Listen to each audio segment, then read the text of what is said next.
I think your lead and reload is pretty obvious. Sometimes I'm taking 30 damage, sometimes I'm not. You're faster and get out damage. You're faster and get out damage. You're slower and get out damage, so it's probably just Hitmonchan next. Clicking Sky Uppercut.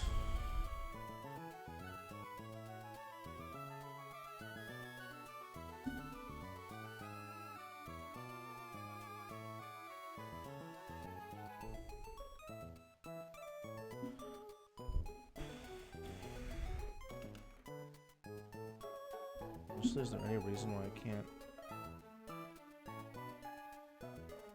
just use Sun Scorch on this guy?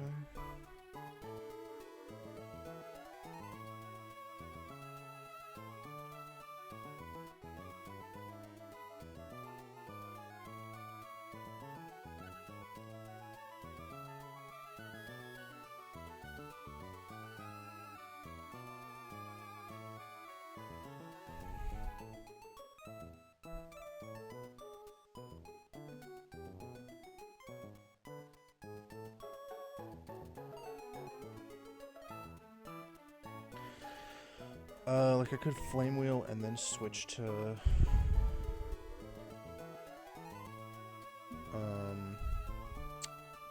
Fletchender and click Aerial Ace if I need to.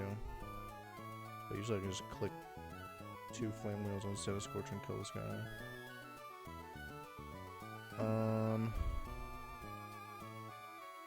Yeah, when you come in I can always... If they shift gear... Is that... It's 1 attack, 2 speed? Yeah. I mean, if they shift you on the switch it, I'm fine. Because it's still just Mud Shot. I'm just going to be slower. So, but it was still fine right there. When you come in... Lemon Frag? Question mark? There's a bunch of random stuff I could bring in.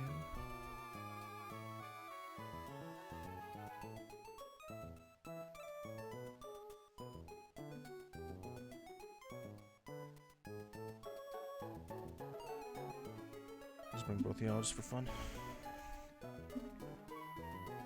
I was gonna say I could bring like a backup for Hitmonchan, but do I really need one? Fletchender is the backup. So I can bring another one.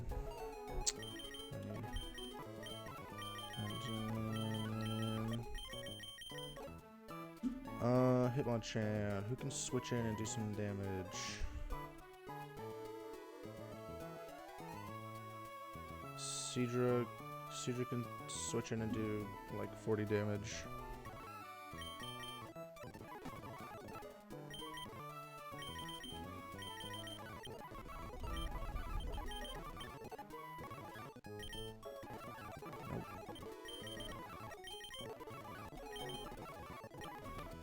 Just wants Oranberry. Make sure. So I'm switching to Houndoom on Sableye. So Will-O-Wisp doesn't really matter. I guess I can give Linden a raw damage. Or a Rostberry. Or Will-O-Wisp. What the hell was I just saying?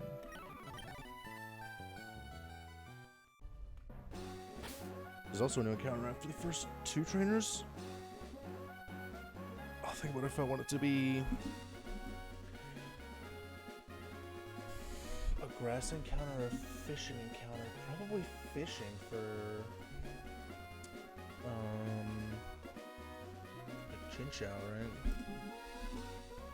Like grass encounters are yeah, fishing encounter could be Chinchou or Stunfisk, which Stunfisk is whatever.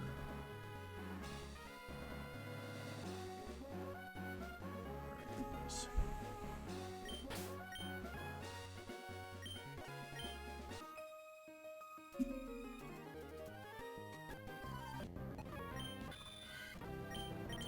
Okay, so I could take 31% from Psychic, I could not. This is a speed tie. Hog. Lunge always kills.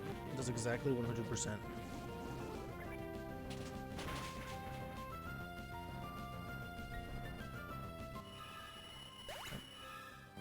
Alright. So I believe this should just be Hitmonchan. Okay.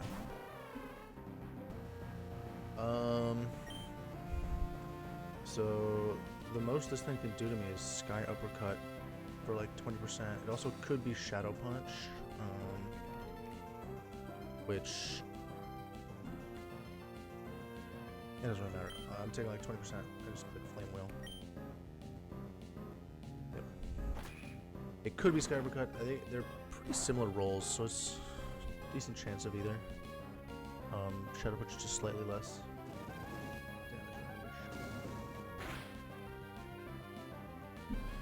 And I can just click Flame Wheel again.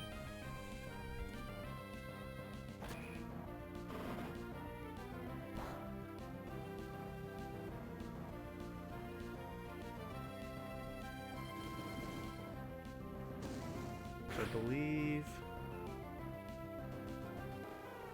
it doesn't matter. So this is going to be Sableye next. This is going to see a slow kill with Foul Play.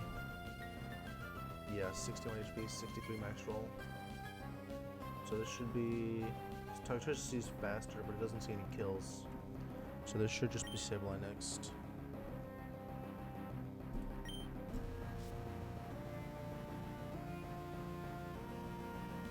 Yep. So there's always Foul Play.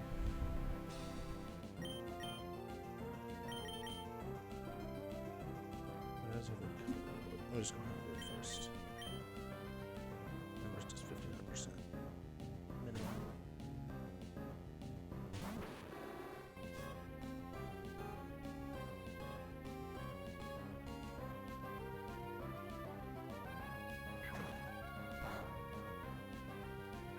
It's actually less damage than Nightshade, so it's going to be spamming Nightshade.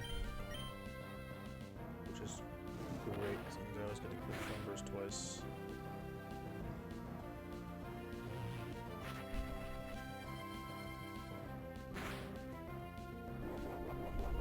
I get my own berry, you do not get your citrus. Get owned. Goodbye.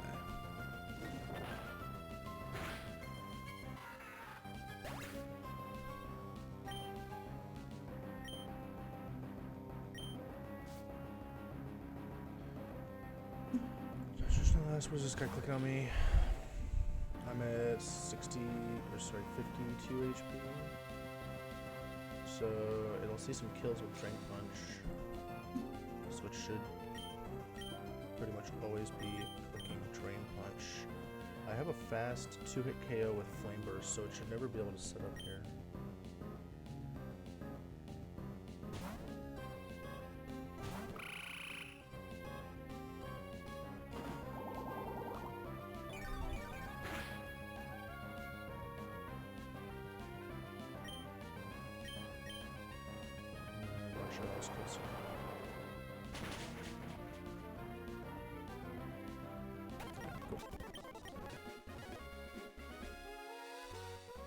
Rip Bozo. Next is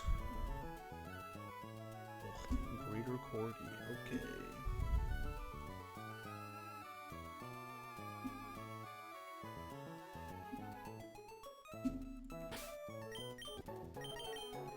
So I have the Wise Glasses.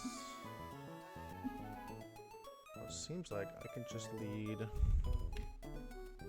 Wise Glasses Octillery to kill this Arcanine. Anything that does 54 always sees a kill.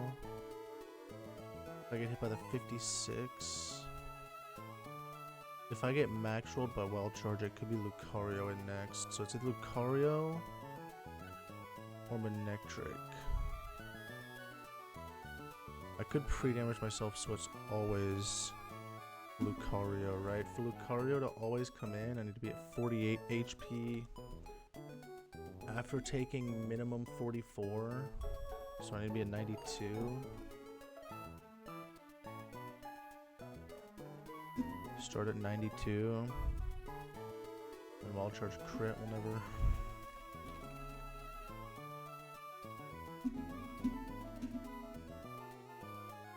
So if I pre-damage artillery to 92 HP, I'll always bring in Lucario.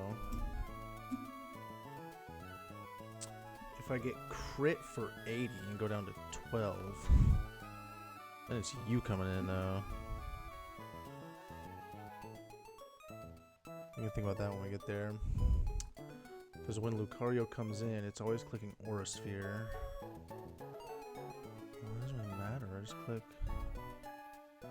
Let's go Scorch. Like, you could come in one shot if it wasn't clicking Aura Sphere.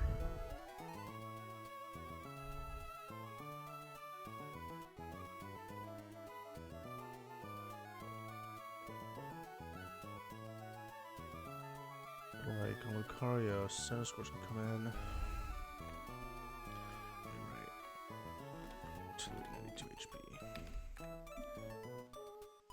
It's usually Lucario next. I can go Scorch and just click Flame Wheel. He's not doing much damage, so I could Muscle Bandit.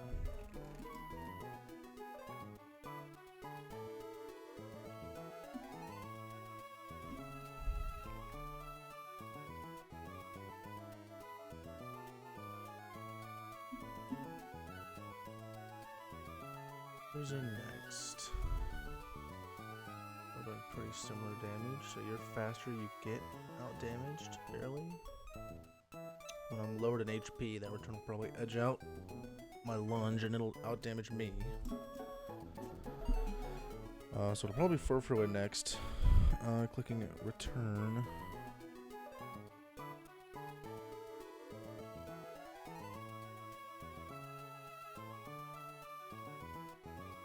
Togedemaru, fake out and then smart strike spam. We'll see if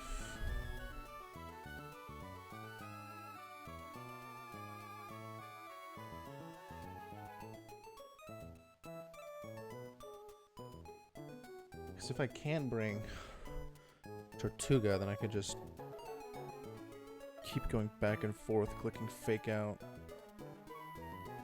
And getting Iron Barb's damage.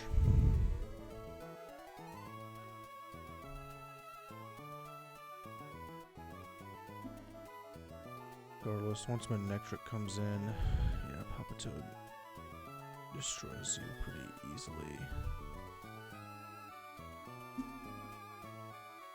And then once Bolton comes in, I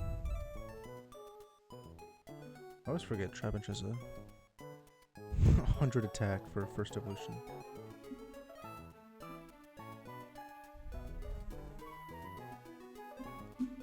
Return of the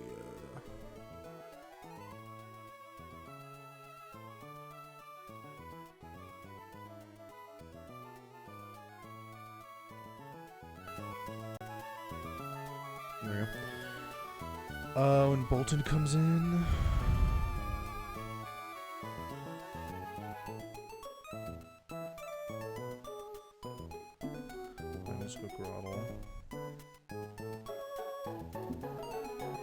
if I get defense drops,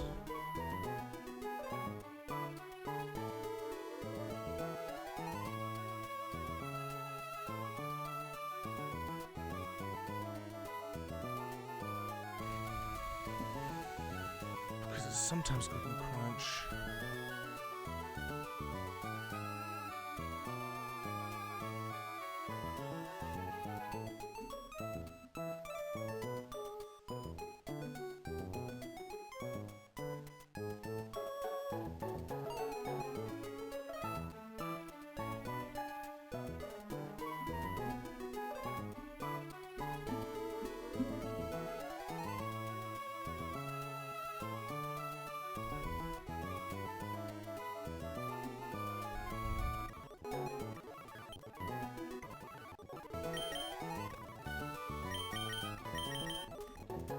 think with bringing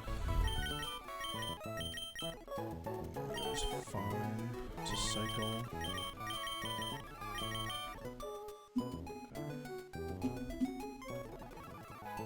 So I've got artillery with wise glasses. Any other barracks matter?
Alright.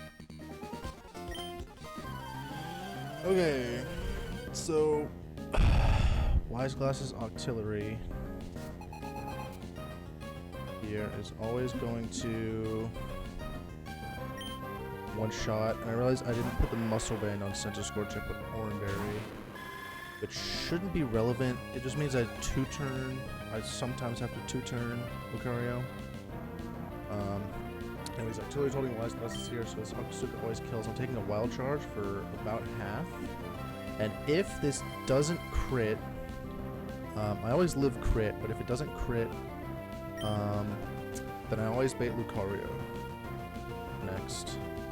Okay, or they could go for Will-O-Wisp, which means this is going to be Manectric next, I believe. Just a raw kill, right? Fast kill? Yeah. And then 2 HP Manectric, just going to see a fast kill with Thunderbolt.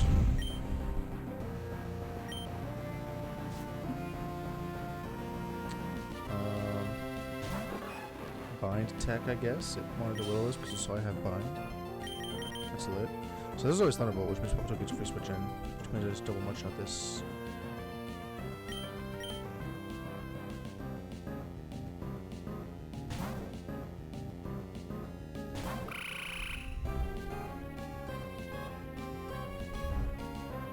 Boot. Crunch.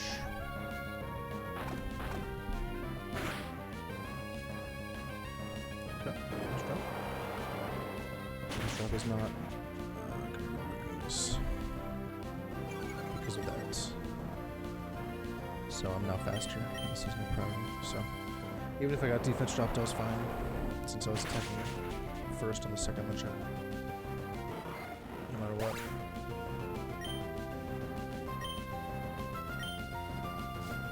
Okay, in next. Got this for So this guy always wants to click return. I guess it could be attract. Which, sure.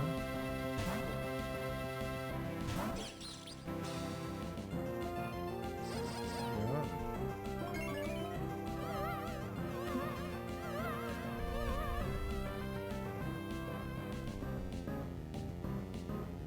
Which damage am I taking? I'm taking 30%.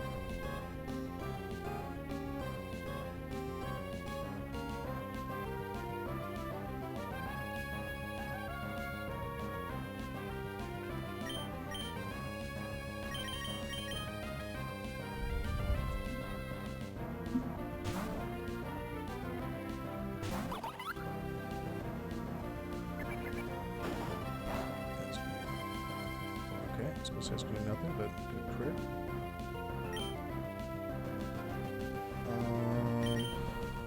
So now you're gonna track, let's go into Rock Slide off. I just want to stand for a turn to until I get attracted. Because I'm never getting attracted on the switch in. If I attack, that'd be nice. Nice.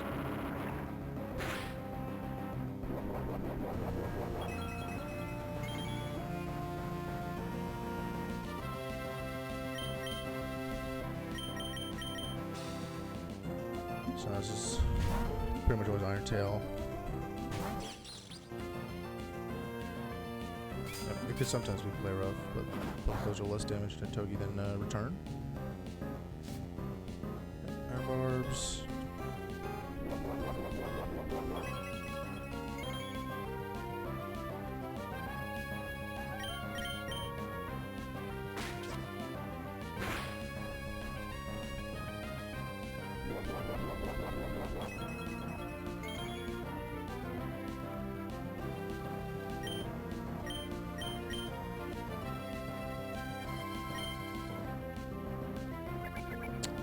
Tracks. Love to see that.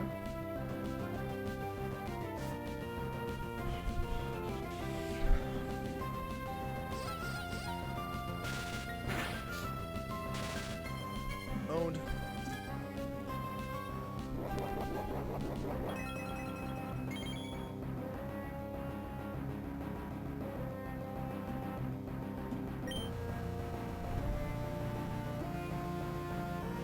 Sure, as long as I have 38 HP.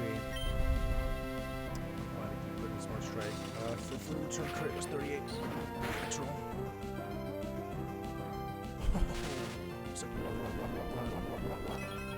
Rip Bozo. Is that 27% then?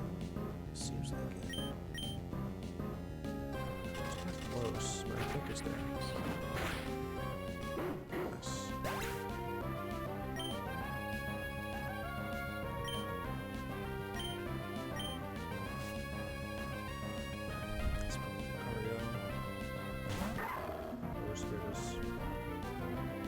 Just kills him.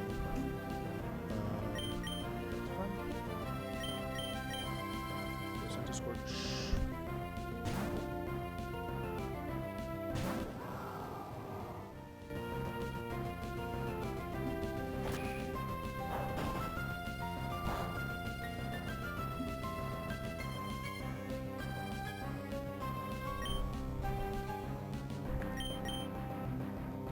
Always wants to Shadow Ball sent to Scorch.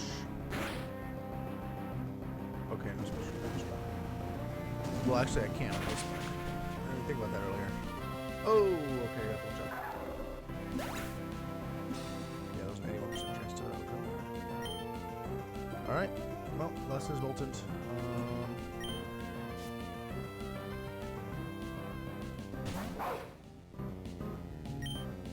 I want a Thunderfang. Thunderfang maximum crit does 63.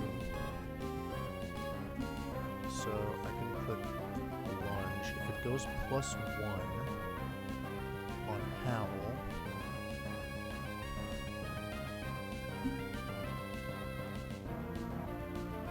switch to Grottle.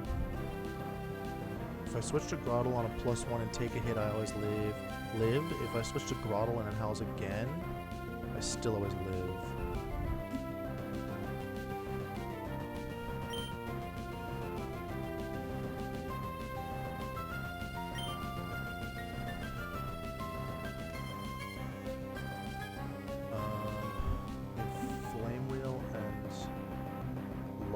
Both leave it in range of Seed Bomb that has no berry, so I guess Flame is better for the burn chance, huh?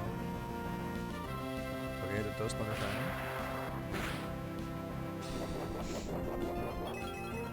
Okay, 44, I can't stay anymore.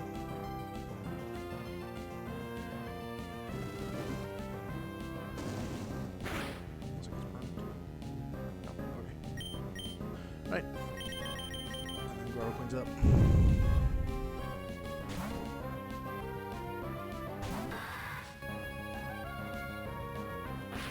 If it really could go super wrong is Insane Parahax. Well, now it always wants to Psychic Things or Crunch, so. Being stand first one was nice because things would have gotten complicated if I had to switch in immediately to throttle, and then start switching on this like a Thunderfang, and then if I get crunch defense dropped on the first seed bomb turn, things would have been a little iffy.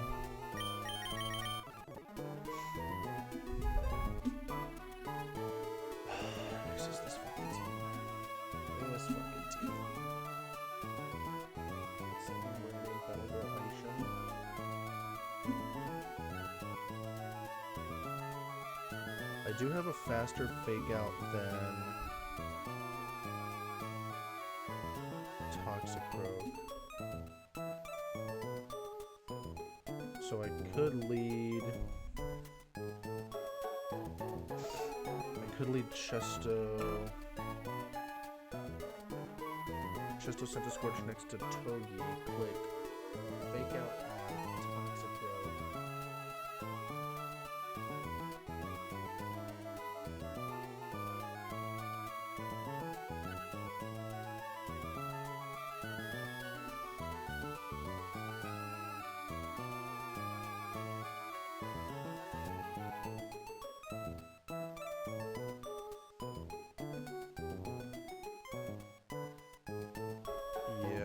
If you Hypnosis into Centiscorch and then Hypno uses Dark Void,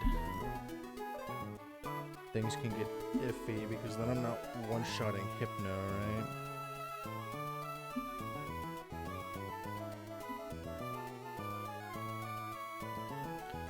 So is it better to bait?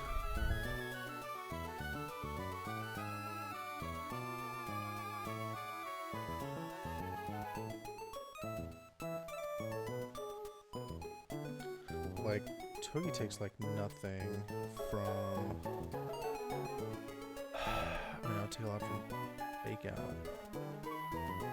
And if Tortuga's in range to die, it's in range to Wake Up Slap, which was crit. So I think I have to lead Togi.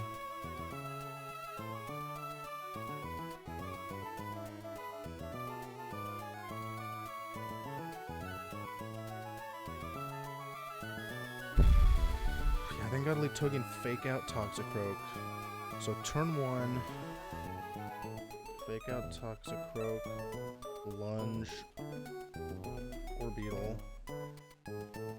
Hypno comes in. I want to lunge Orbeetle again. I could leave Togi in range to die to Wake Up Slap. If it's in range to die to Wake Up Slap, what does it need to be in range to die to you? If I'm ranged at a Psychic, I'm ranged to die to Orbeetle.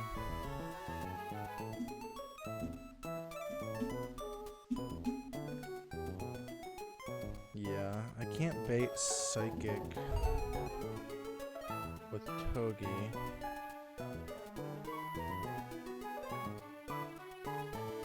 And if I bring Hariyama,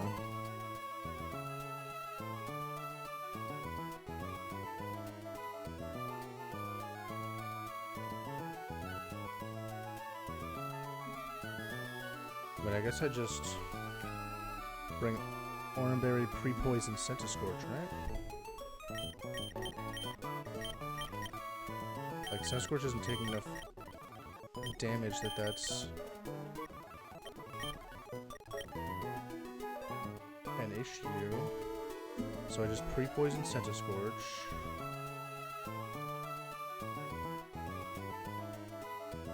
So on turn 1 I Fake Out, Toxic Rogue. Lunge or Beetle. Then I lunge or Beetle. And Toxic Crook pretty much always wants to Wake Up Slap Togi.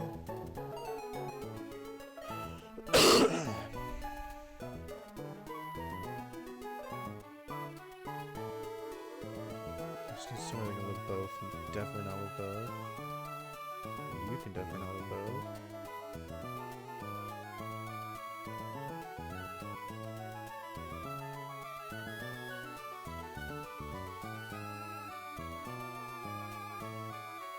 It should always be Psychic from Hypno.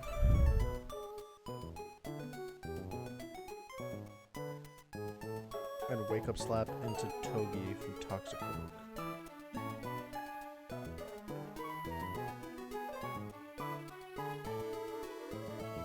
2833, so I can go to Grottle. I can go to Grottle and I should always live, especially with Oranberry.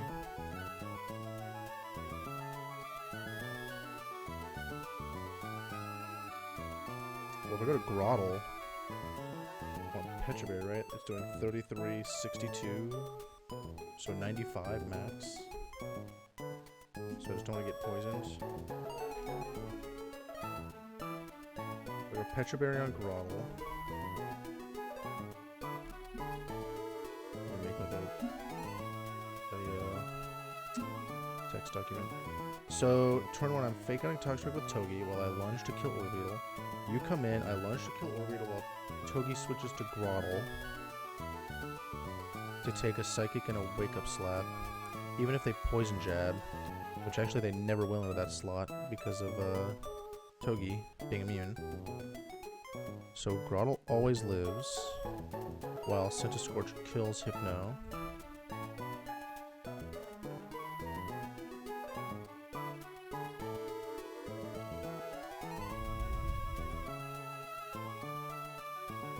And once it's just Toxic Rogue, it's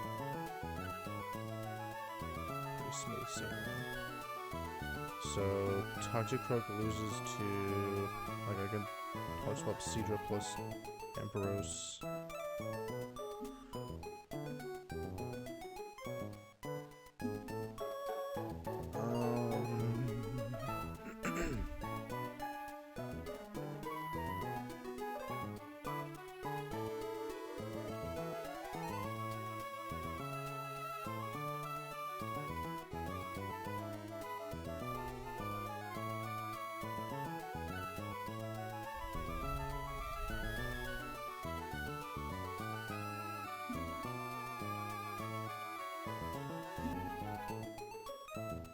Yeah, I'll just have you in the back. Just once it's just Toxic Rogue and double team with 3 of these guys. Take out Toxic Rogue and Hayama. Okay, Centiskorch and Togi. You have 2 in the back.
Okay.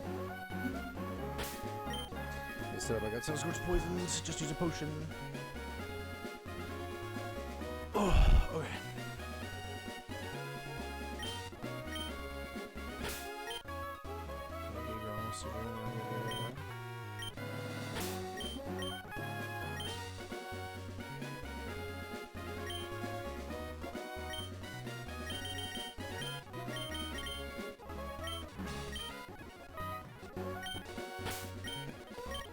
Should make it different split. I'm getting these. I think it shouldn't matter. I guess I just don't want to get the closest. Fight Orbeetle before Centiskorch kills him.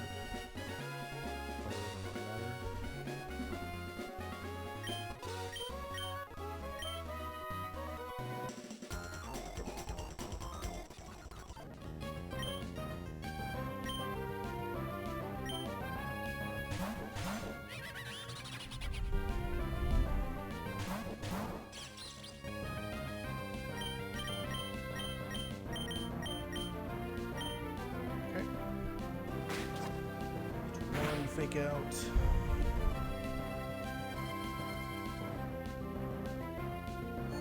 Okay. It's fine.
Fuck my berry. So, okay, that's great. Yeah, I was just a little bit worried.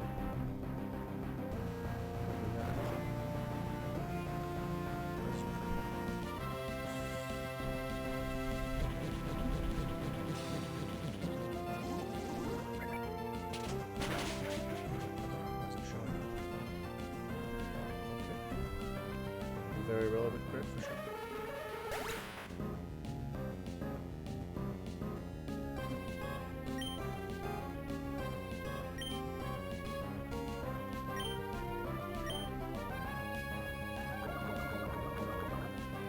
Okay. So now Tongue could go for either one. It's going to see a fast kill actually on Centiscorch with item because I don't know if it's not going to fall below. Yeah, it does. Okay, so it's always with Poison Jab. So I can actually. It's going to wake up slap, right? Throttle, sleep, wake up slap 54. So there was just a kill on Throttle. So this is always going to be Poison Jab into Centiscorch. Which means I can go Togi.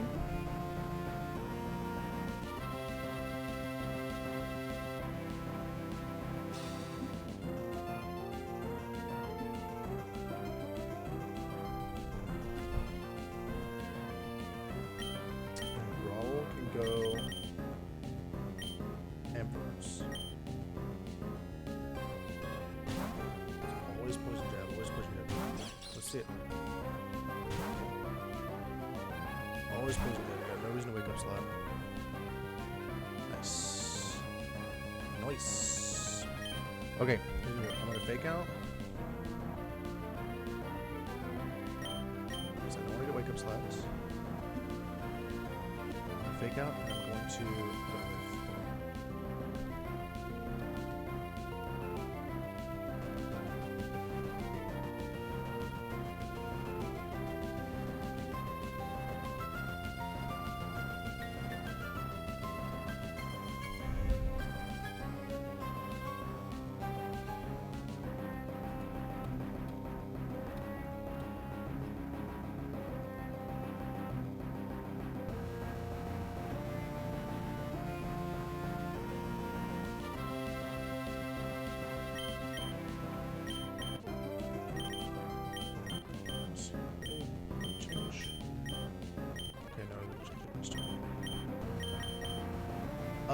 If it doesn't hit, I can just swap to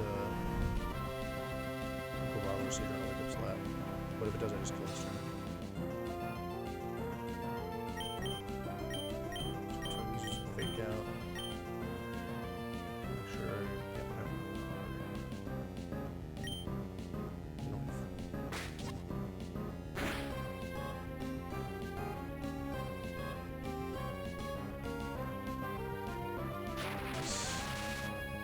Okay. So everybody's faster. Shockwave plus Smart Strike is just gonna kill.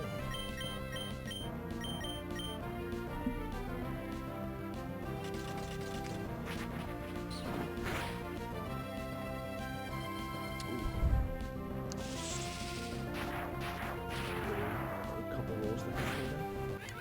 Just Smart Strike one.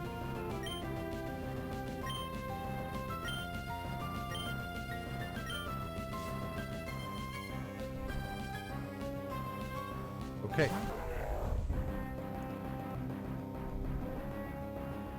So Hariyama wants to click Wake Up Slap on Totem. It always wants to do that.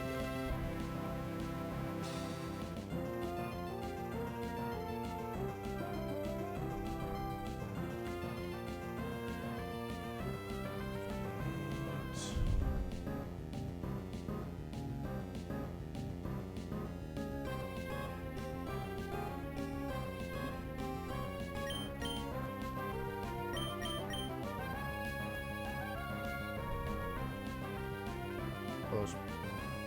Well, does it care more about that? More about fake cutting than that? Because it is a slow kill.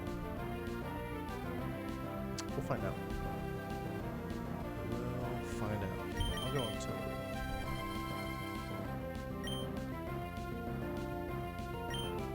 And you are just going to click Shockwave. Yeah. Shockwave and Thunder Puncher. Pretty similar rolls. Shockwave is slightly better. Yep. Okay. That's fine. Because now I just click Shockwave plus Psybeam.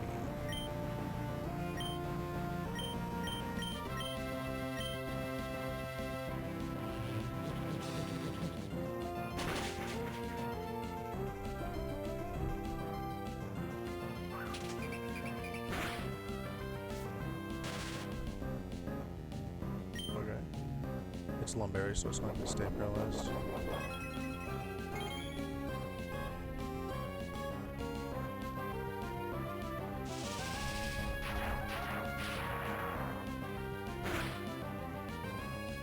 Okay.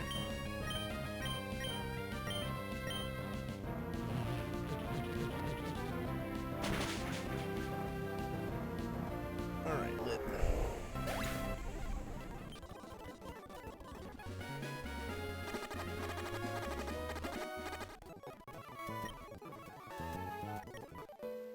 Okay. So, as I figure out what my counter would be now, I think I just want to go for.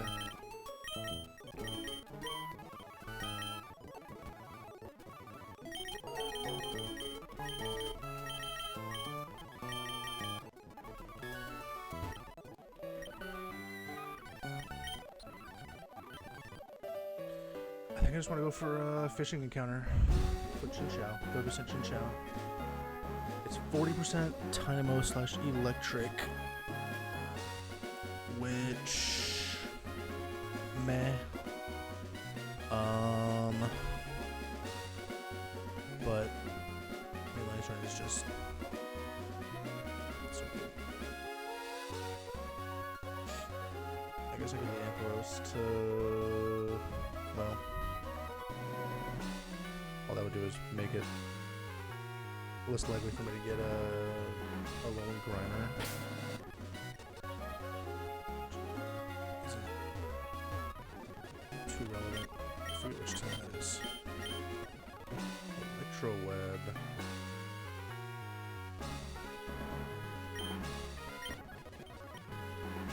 Yeah, because like grass encounters here, Pikachu, Electrike, Joltik, Toxel. Galarian Meowth is good, but that's a 5% chance, and I don't have, I'll have, what the hell is,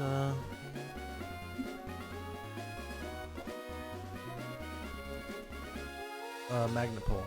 I couldn't remember the ability. Yeah, I don't have Magnapole to make that more likely. Although, yeah, Galarian Meowth is still turn, right? Yeah, okay. So it I don't have it. So I'm just gonna fish.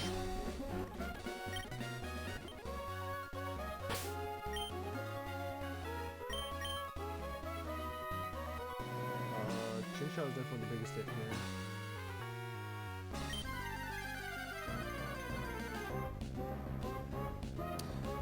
Yep.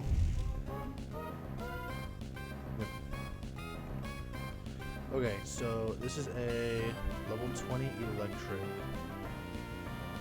I just want to make sure this doesn't have anything. Sounding threatening. Level 20 electric. It's gonna have crunch, sludge, headbutt, and bind. Crunch, sludge, headbutt, and binds.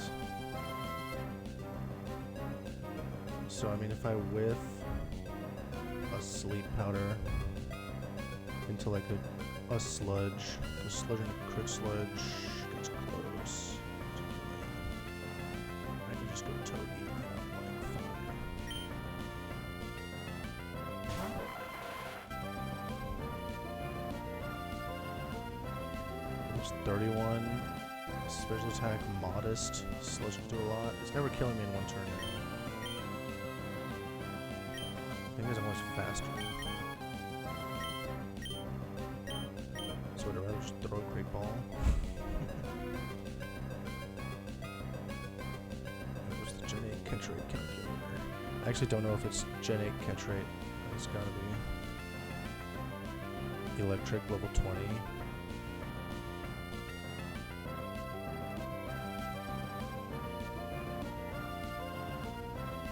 100% of HP.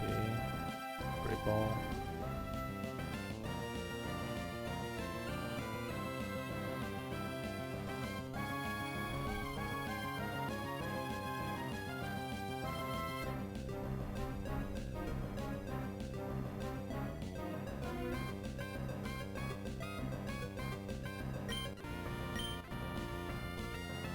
With a status about doubles.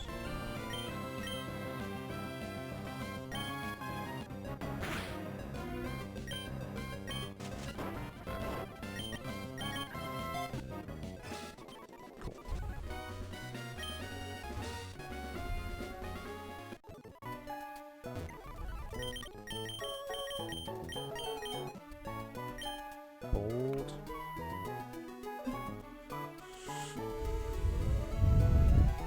Okay.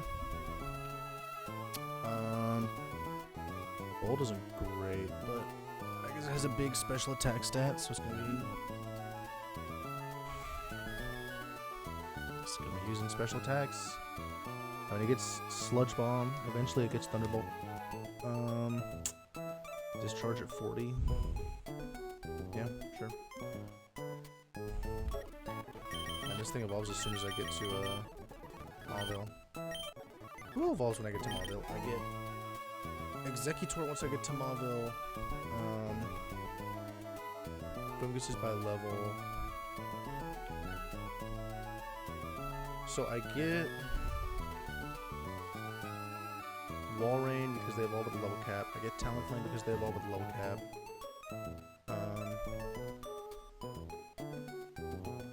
I will get Vibrava because I've delayed them to 34 to get to 33 to get Leech Life.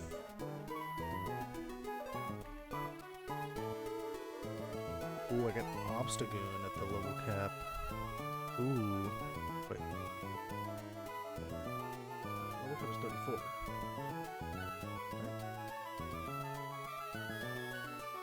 Hold on. No, level cap's 35. Yeah, level cap's 35. So I do get Obstagoon. I do get to find out if Obstagoon is Reckless or Guts. That's kind of fire. And I get Electros and Executor.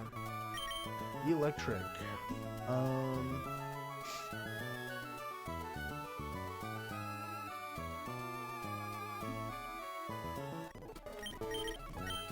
So I would have to scale to get. I'd have to scale to get Thunderwave. Is there any reason to delay? Maybe gastro acid at 35 on electric and 36 on electros. Do I miss anything?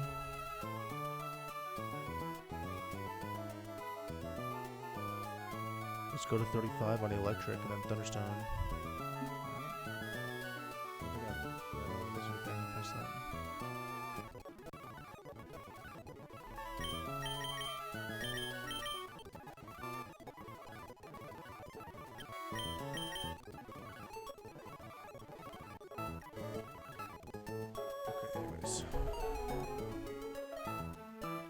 Next up is Battle Girl Luna.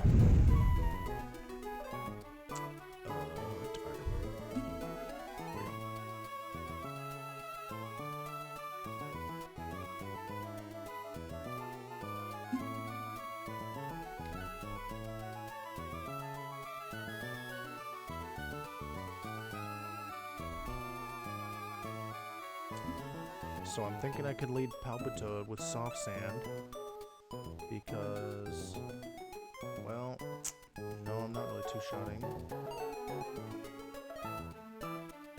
Berry.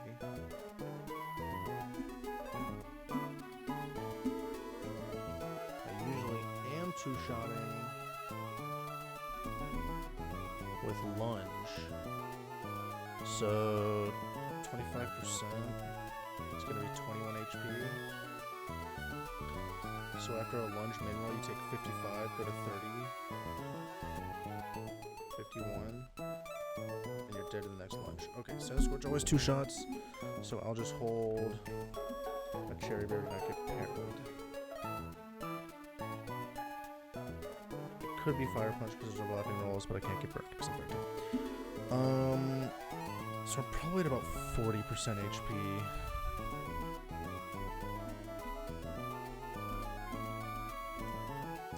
I can get paralyzed on the second discharge. I just need to dodge double para.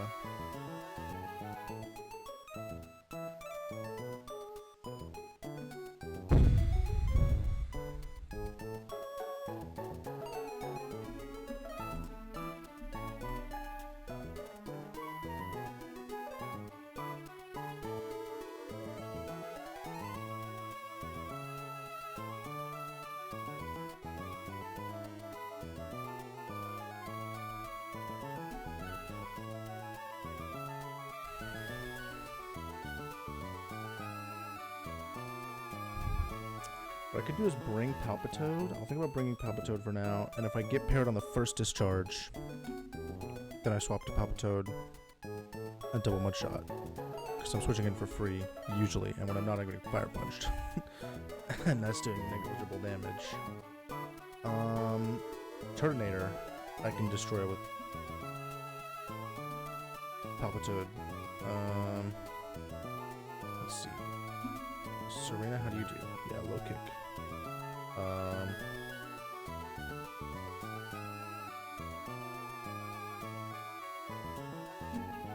If I give you Insomnia, how much does Mach Punch do? Less than Headbutt. Okay.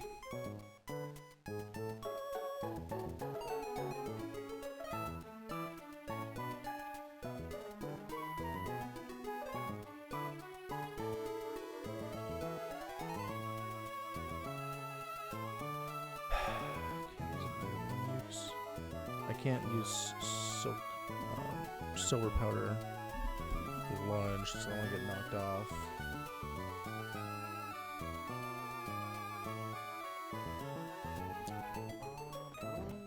Seems like a pretty good pick here. Even though, because local drop kick. Too much to Celio. Too much to you. God damn, you don't do anything much better. Does that make sense?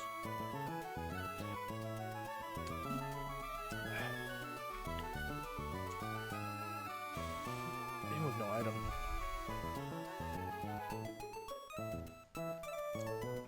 I do have Roost though. Every lays Roosts, man.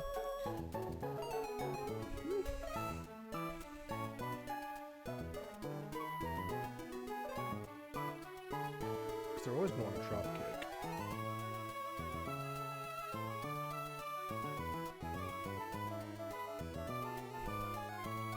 Okay, 4 grab locks.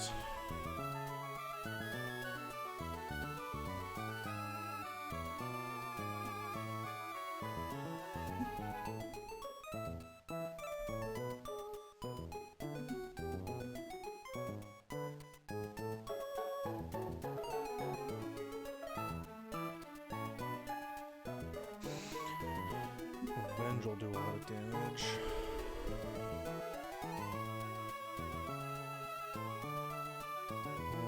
As people that are slower get owned.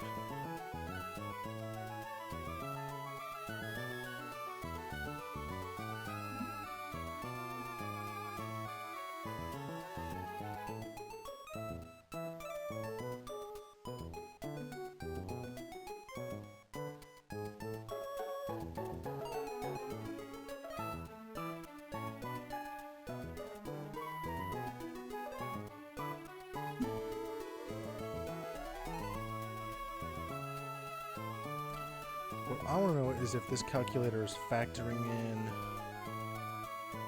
that they're getting hit first.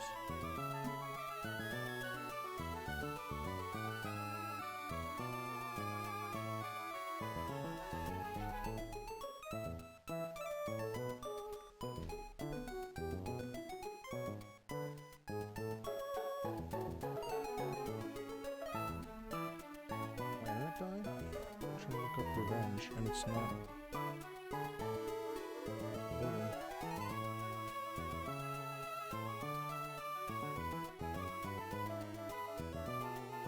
There we go.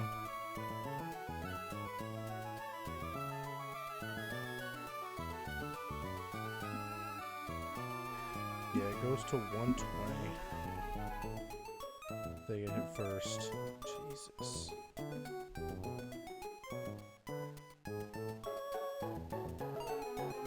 So much damage. Okay, let me think about Quagsire, because that's an easy answer. I just bring Groddle. So, Electivire, I'm clicking lunge twice. I'm clicking lunge once, I'm going Palpitoad and Mudshotting. Turtonator, I'm just going to click Mudshot.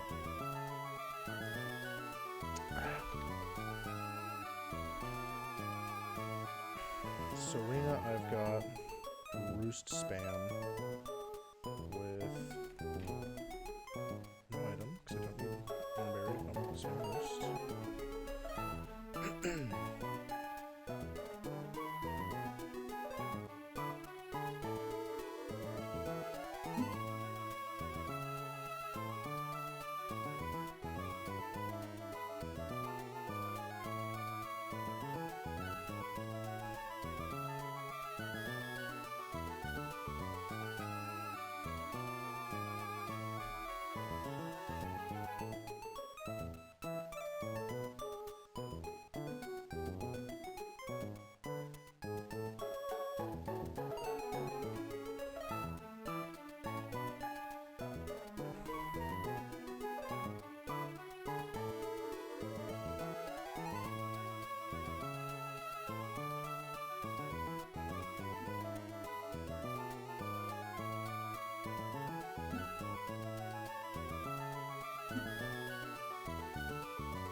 Anyways, what's looking at? Okay, so I'll just Will-O-Wisp. I do need a Will-O-Wisp twice, so it's probably faster just to Aerial Ace. And then I'll just Spam Roost in between.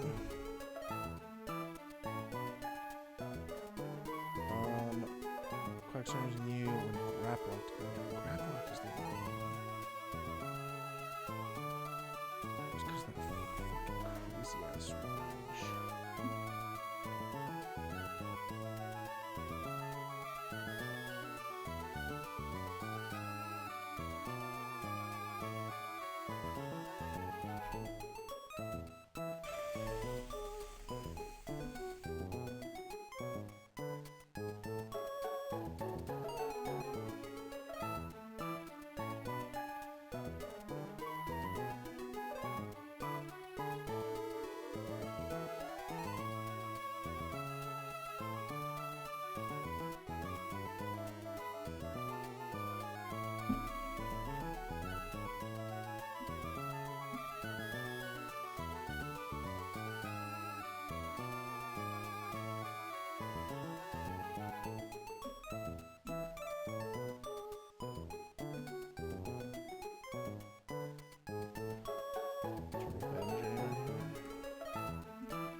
NJI works.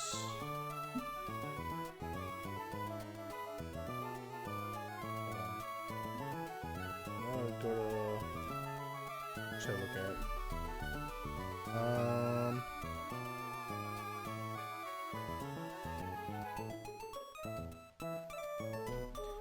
Dude, I'm gonna look up CHELLE. When did CHELLE find this trainer? Because I wonder...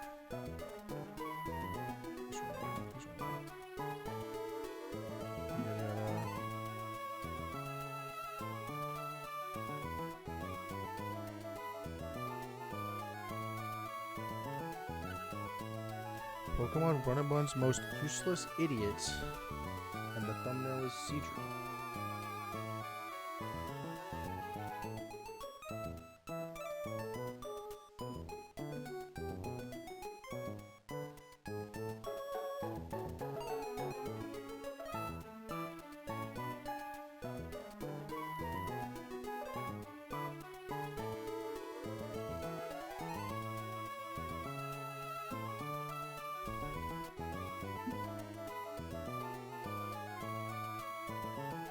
Okay, here's where he fights him.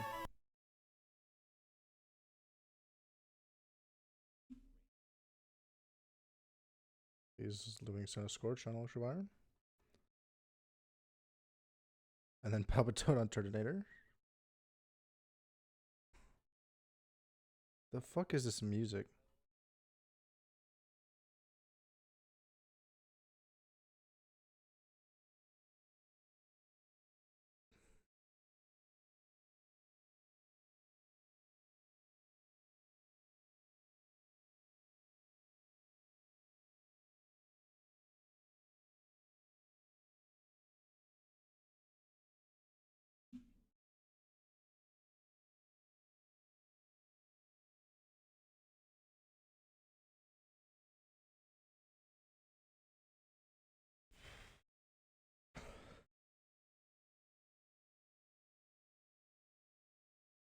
Wow, he's doing like the same thing except with Rapidash. She's Flame Wheel Morning Sun.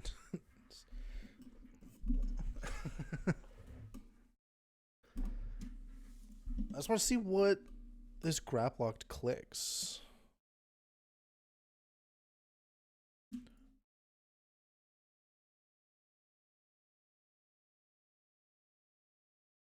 Like, what does he do on Graplocked?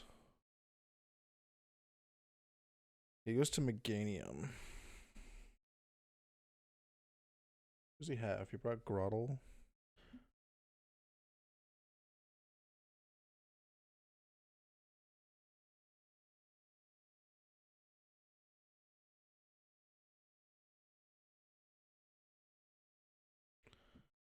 Oh, he's Poison Stalling.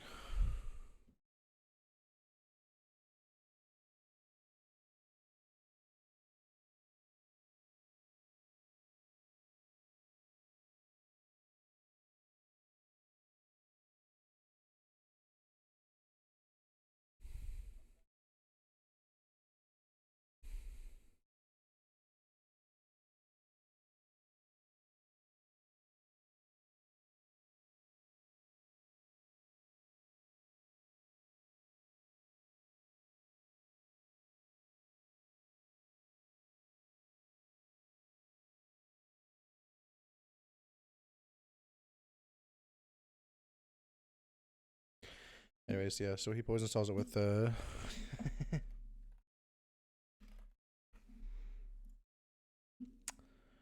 Poison Stalls it with fucking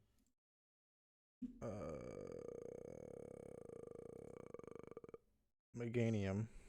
I fucking forgot the Meganium's name.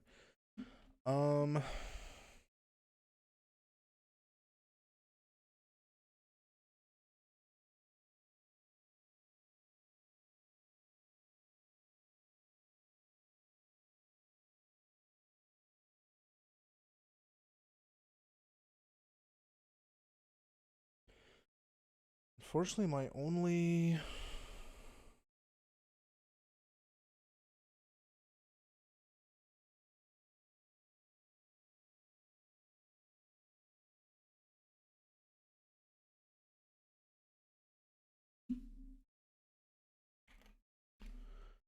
So while I'm thinking about it, let me import.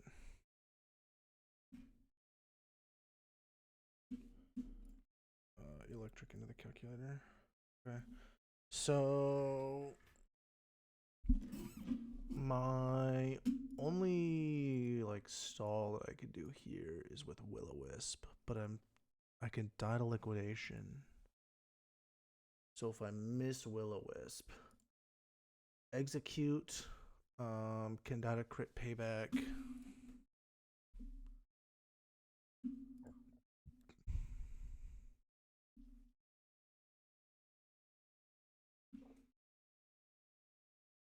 So like, and Revenge one shots Togi even without activating the boost.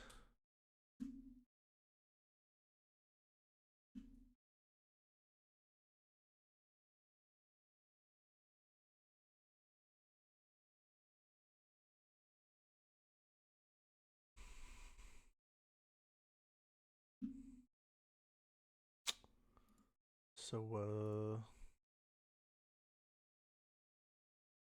who's my highest like single? If I want to status, I have to do it twice. That's the annoying thing. There's Lumberry. I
mean, I can always bait liquidation.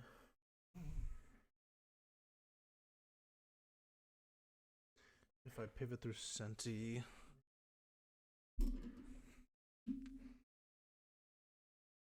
So if I go Senti on like a Revenge or something, and then they click, or if they're coming in on like Fletcher or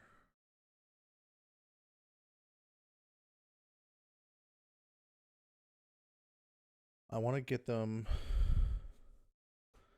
to about 46, 45.5% HP.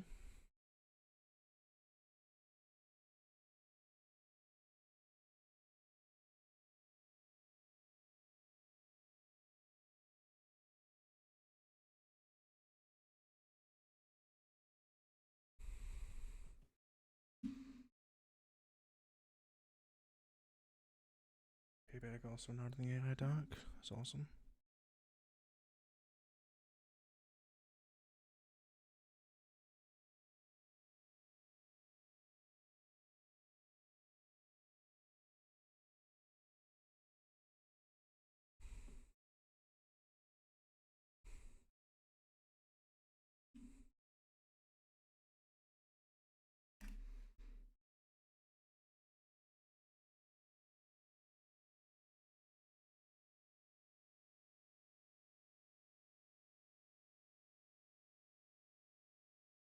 I mean, Harry would still need to dodge crit.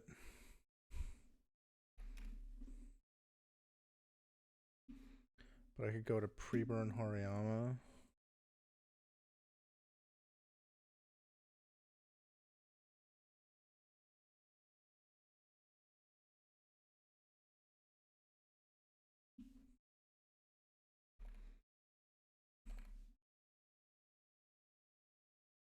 Payback is not negative priority, and revenge is. So what's a little annoying here?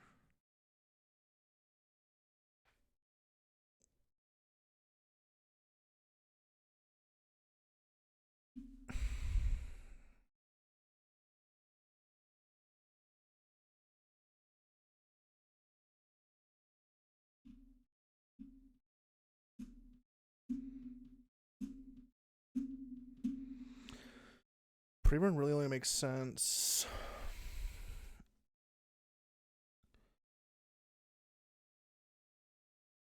No, pre-burn doesn't make sense because fake out min roll plus force palm min roll still puts me at 50% at least. So then artillery is always coming in and clicking Psybeam or Octozuka and killing.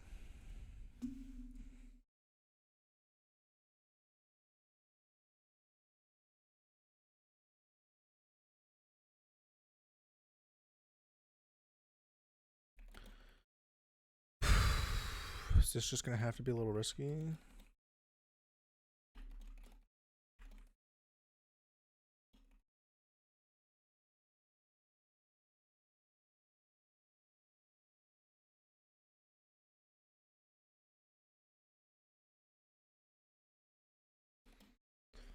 It might just have to be a little risky for Hariyama. Because Hariyama dies coming in on what? Well, if liquidation... If I'm coming in on liquidation and I get defense dropped... Coming on liquidation, get defense dropped. I just gotta hold that death on Hariyama, I think. Just click force palm and die and then kill with artillery. But I mean, is there anything I can do about that? I just don't see... I just don't have a way around...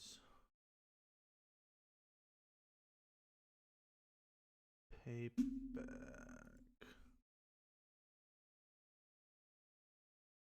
Hold.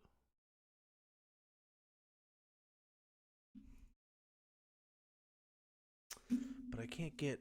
I'm looking at Lear on Citra. But can I get 2 Lears off?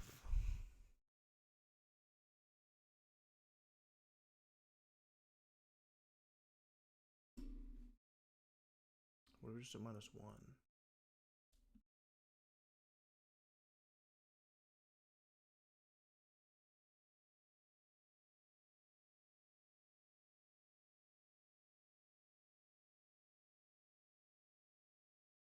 Okay, that's what it is. Okay, so I switch in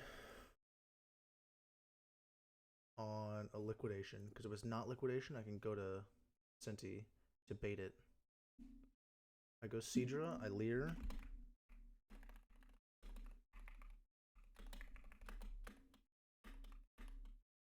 What the fuck am I doing? There we go.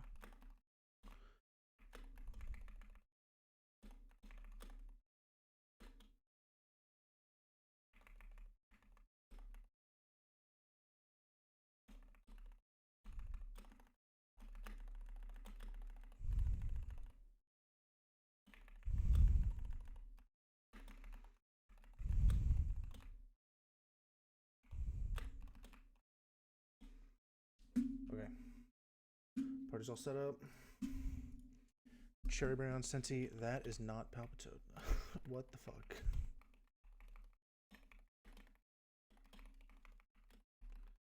Celio, you were trying to fuck me.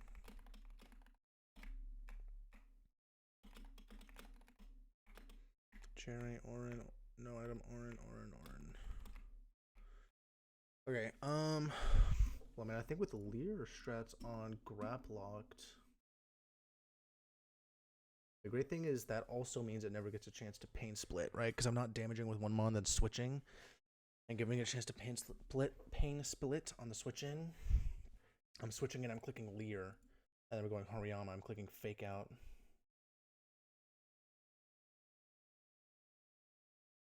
Yeah, I'm clicking Fake Out and then Force Palm, and I'm faster, and it just dies. So it feels like the riskiest part now is Serena. like...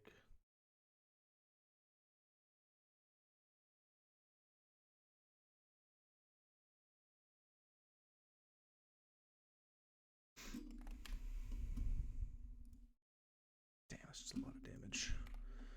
Maybe I do want to try to Will-O-Wisp.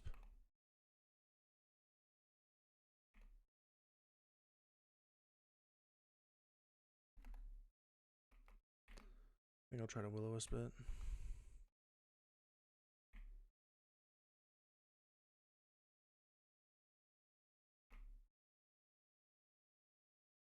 Alright, Battle Girl Luna.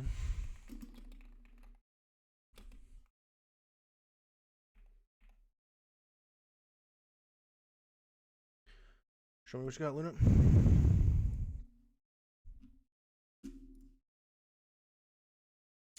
Alright, let me unmute. There we go.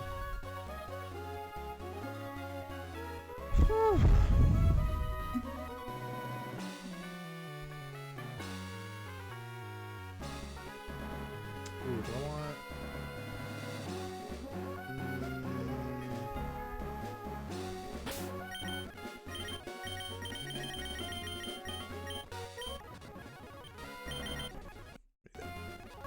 Because now it's always a 2-hit. It's like 70% chance to 2-hit without soft sand. It's guaranteed to live.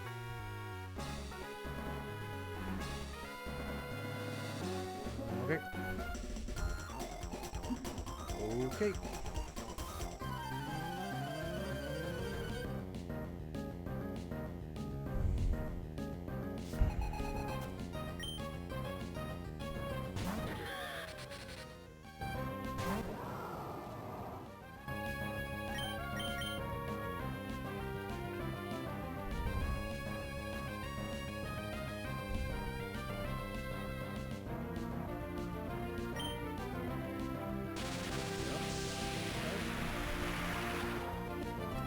Dodge pair on this first one.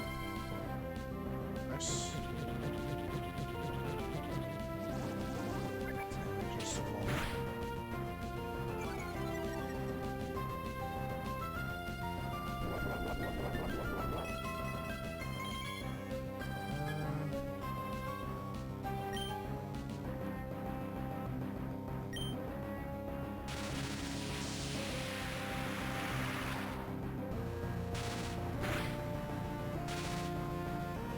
Okay.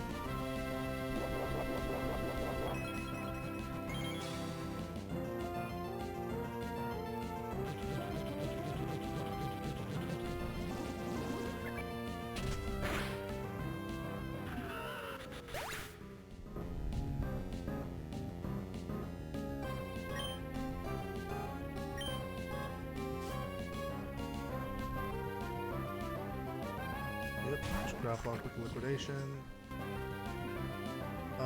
Does Panic ever kill me here? No, right? Yeah, it's only liquidation.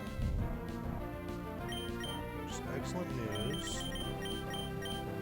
Or seizure. It's killing damage on seizure. It's only 11 to 13%.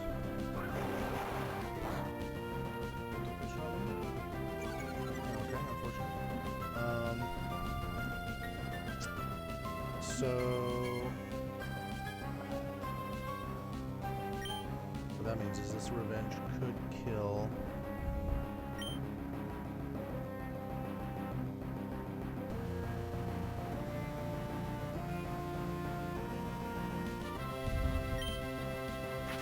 We just rip it. Let's just rip it.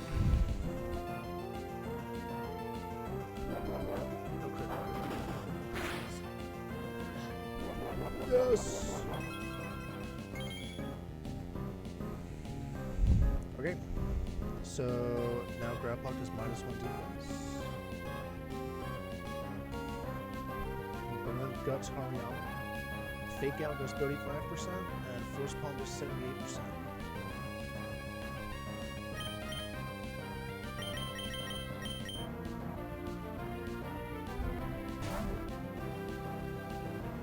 I was looking at revenge doing 67%. I was like, what the fuck? That's crit. Crit revenge can do 60%. I was about to say, how the fuck did I miss that?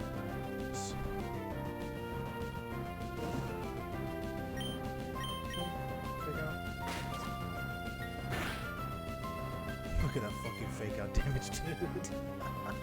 Holy shit. And then first palm. He's probably clicking revenge here. I'm faster anyways. So. Oh. Revenge is negative priority. Okay. That's that guy done with.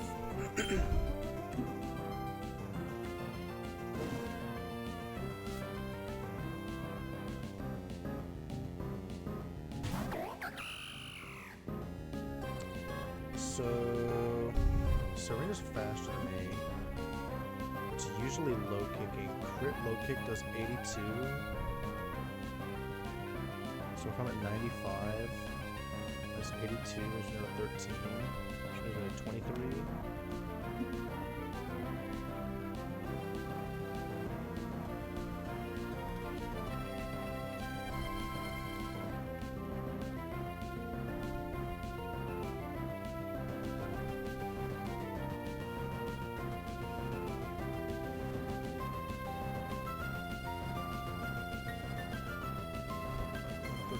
Divided by 16 is 8.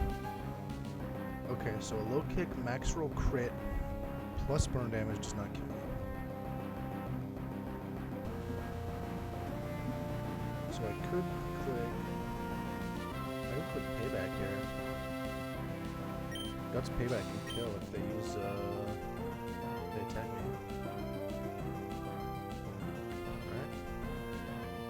Alright. Payback. Pretty sure the calc doesn't care that they're faster. Oh no, it is calc that they're faster. Why does it do it for payback but not for what?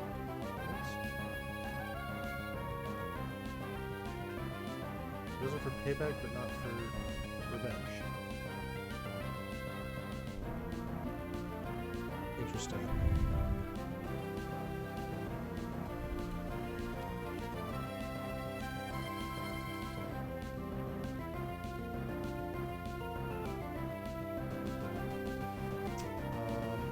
Even in that case, it's still my highest damage.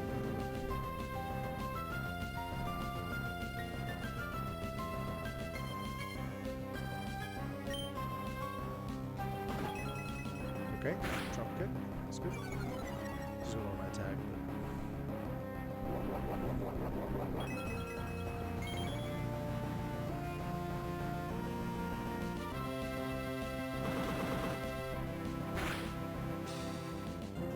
yeah, okay. So that was right. About 50% without the attack drop. With the attack drop like 30, 40. That's so interesting that it the calculator does the double power for payback, but for revenge you have to double it yourself. You have to change the base power from 60 to 120. Anyways, I'm at 57 HP.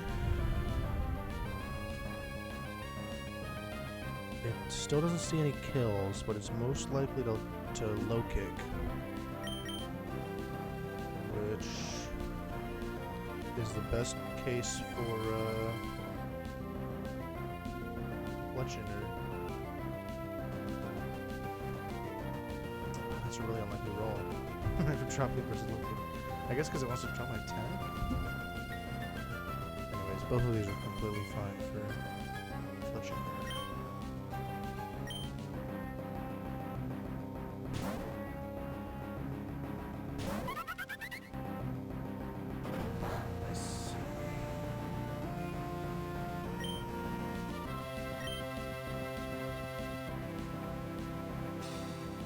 Just gonna air release. They have no way to do anything. Yeah, no, we're knocked off.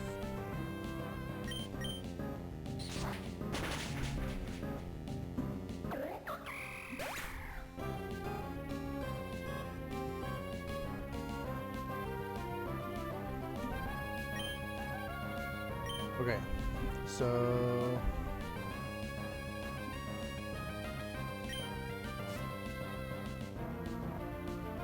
always want to. Oh, hello, John. I forgot what the fuck you did. Oopsies. I was assisting Quagsire. Okay, so Tornado always wants to There's never Will-O-Wisp on the Switch in, which is good. It's either Heavy Slime or Heat Crash. What is it usually? Usually Heat Crash. It's fine. Let's click. Mud shot twice.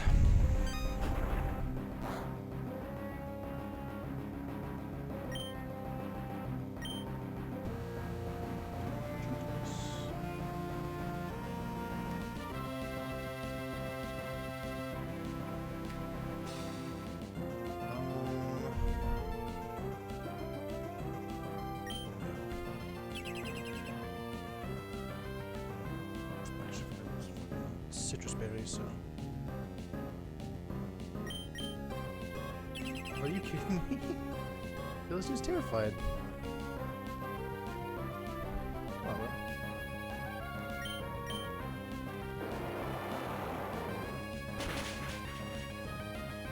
Ooh, that was a pretty good roll. I definitely could kill here on the follow-up. It's not guaranteed at all, though. Well, that looks pretty close. And I'm out of kill range always, so I'm always winning here. Do I have one shot? Well, I could. I don't always. So I need to make this 60. Let's see a 60 roll, buddy. Show me a 60 roll. Close.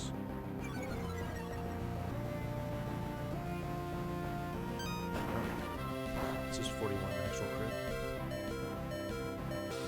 He really tried. He really tried.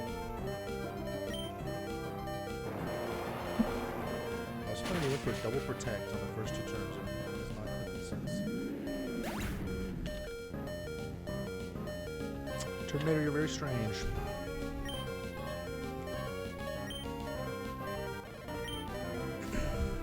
Alright. Last up Quagsire. This is just a completely random move.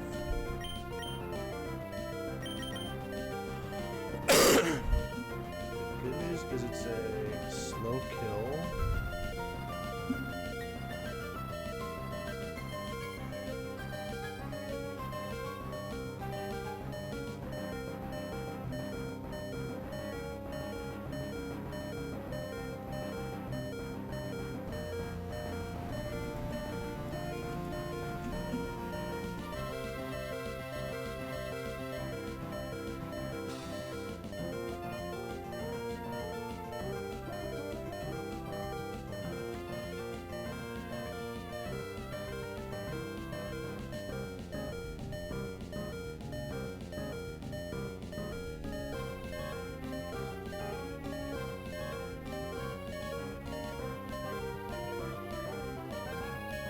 Setup.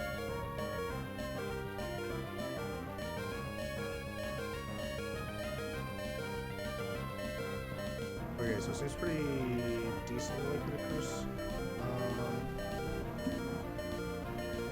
Citra's dead to Earthquake crit on the switcher. Senta Scorches can die to Earthquake crit. Just gotta go hard.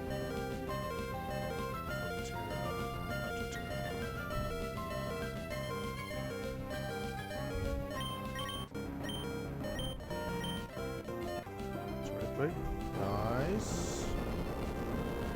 Love to see that.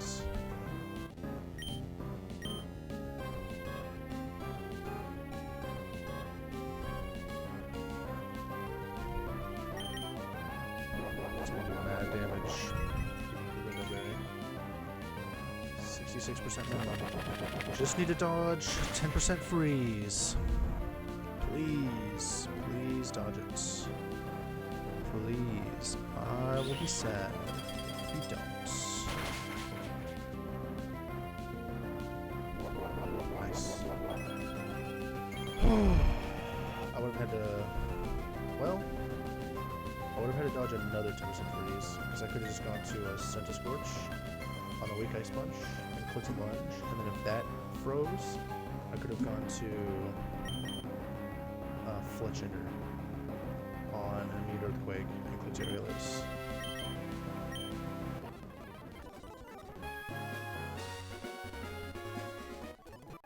So I would have had to get hit by a 1 in 1,000 to have to lose a Pokemon there.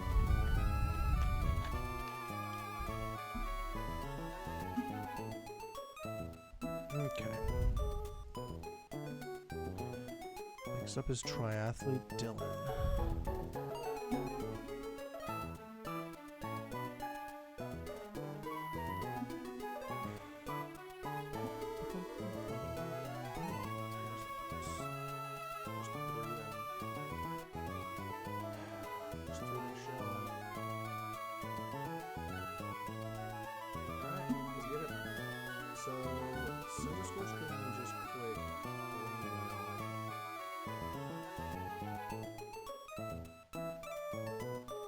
Water Shuriken, all crits, doesn't kill me. Yeah,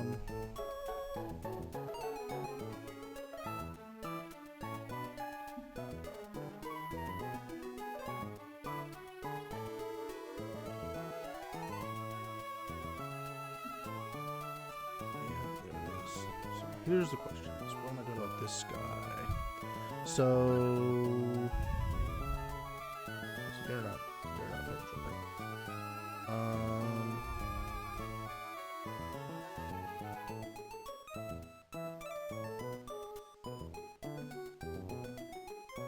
Oh, I just switch in on not drill run.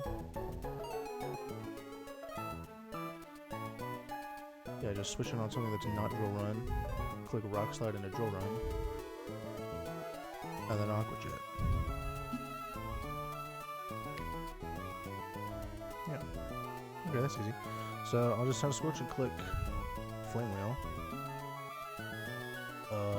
Okay. Persian, I'll just go Hariyama. If they nasty plot +2 special attack, I'm still fine. Shockwave cannot paralyze. Icy Wind just drops speed, which I'm already slower. And Snarl lowers special attack, so it doesn't matter for me. So yeah, I'll just fake out first palm. And then when you come in, so you're probably using Drill Peck. As long as it's not Drill Run, I can just go straight to Muscle Band Tortuga. If it is Drill Run,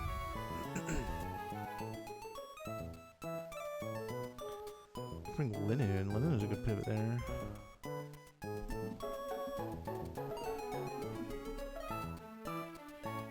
Because Linen always lives Drill Peck or double hit.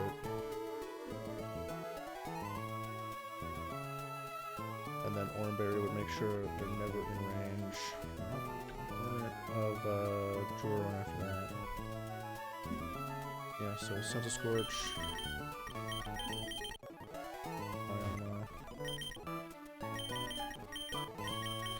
Linen gets to show up to his first fight. Unfortunately, it's not to actually kill anything.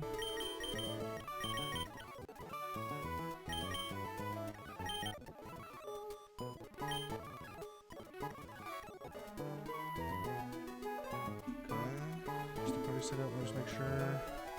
Exogor's got nothing. Especially sticky hold wise glasses.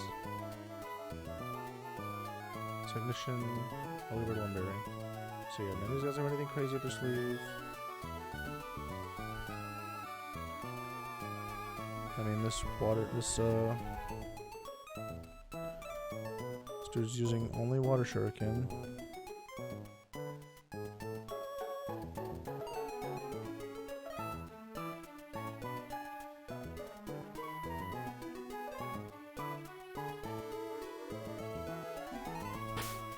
Yeah, I mean, it should be completely safe. Flame Wheel always one-shots.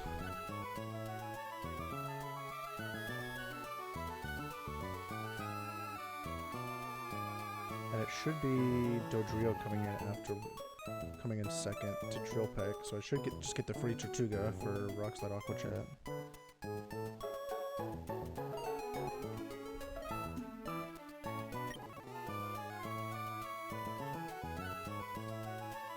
If they nasty plot on the Hariyama switch, that's still fine.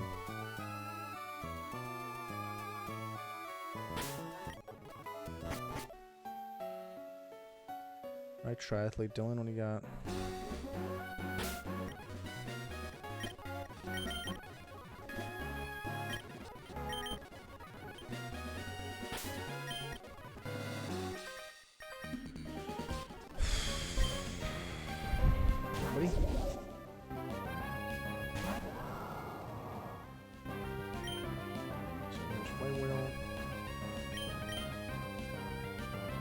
Shuriken. Even a 5-hit, all crits will not kill me here.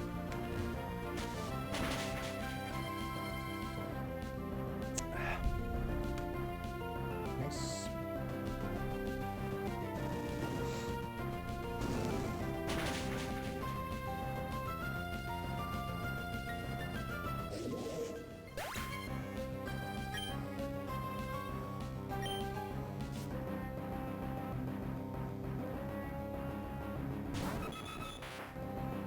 Yep, here's Dodrio. So at 76 HP, this is always drill pack.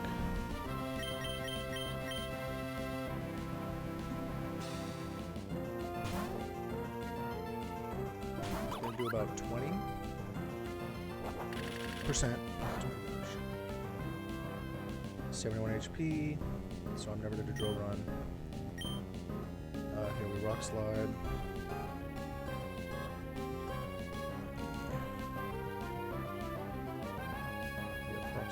Rock slide 80% minimum.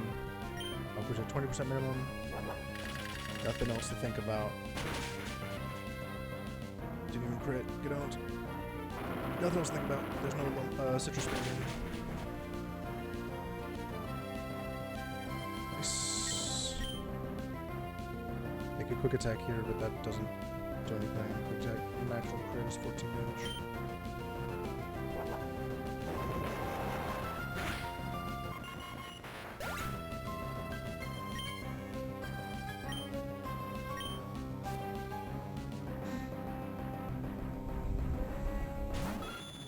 Okay, so they're not going to set up here because they see a fast kill.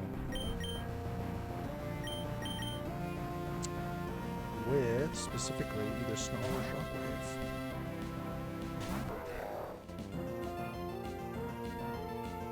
Nice. Actually, that's actually the worst range for me too. Okay. Big crit.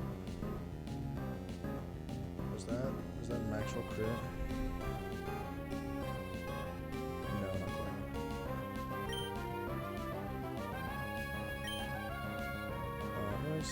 Pick up.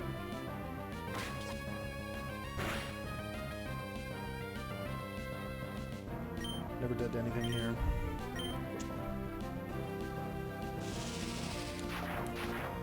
Natural cruise is 55.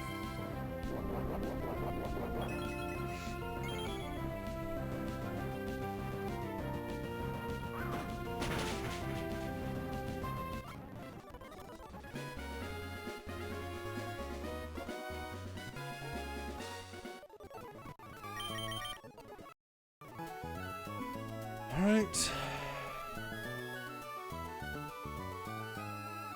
Triathlete Maria.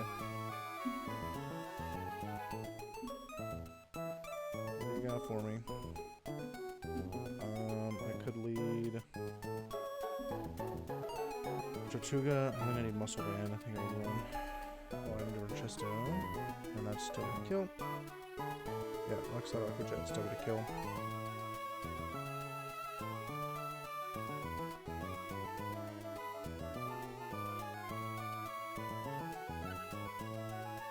I absolutely so I guess it was probably so I'm taking maybe one high horsepower. It could hypnosis, which is the high horsepower. So if I'm at 60%, it should just be Chinchino, because you get out damaged. You out damage me. So it'll be Togi with Chesto. If I don't take a high horsepower, I could try and stay.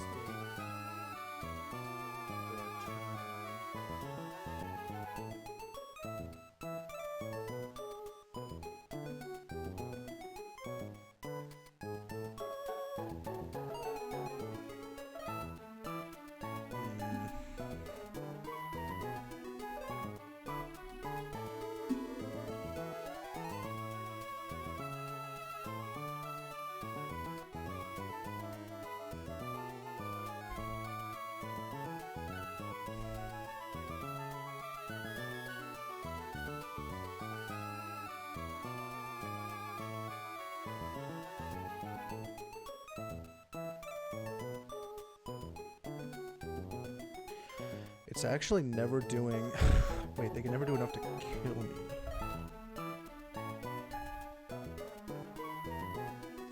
Okay, so does Rock Blast make contact?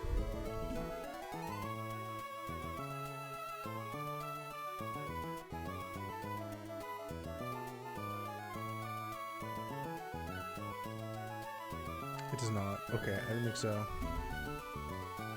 So that would be the annoying thing. And actually, it's always Rock Blast on Tortuga. So I want to go into Rock Blast and then bait Tail Slap. I can always do that with Hariyama. Hariyama takes triple axe and Tail Slap, and then always baits Rock Blast. Or sorry, and then always baits Tail Slap. Because I always wanted to be Tail Slap, switching in Chinchino, because then it's taking 5 hits of Iron Barbs. Then I'm fake outing, and then I click Smart Strike. I don't even get to use it because they click. If they click Sing, they try to Smart Strike. But then if they don't click Sing, then they take 3 more Iron Barbs. They're dead. Iron Barbs are going to do 1/8. So on the first Tail Slap, they're taking more than half of their HP, and then they only get 3 more Iron Barb chips. And then once Swallow comes in, yeah, I can just go Ampharos and click Shockwave.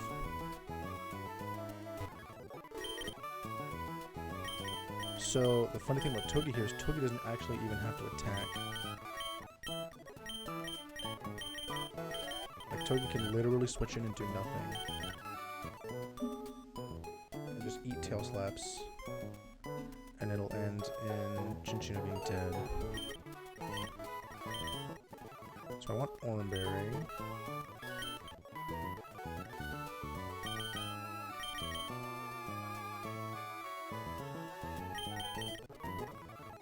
Chesto. So the question is, do I have any other kind of backup for Chinchino? And the answer is a resounding no.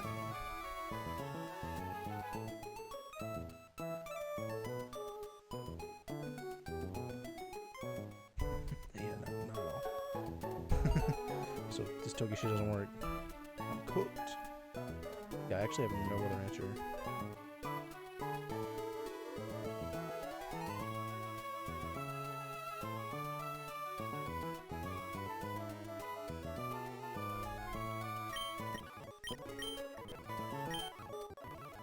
So I'm going to pre-burn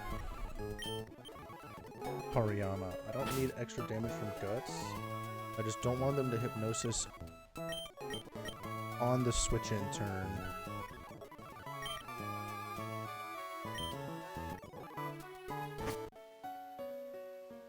On the Togi switch-in turn.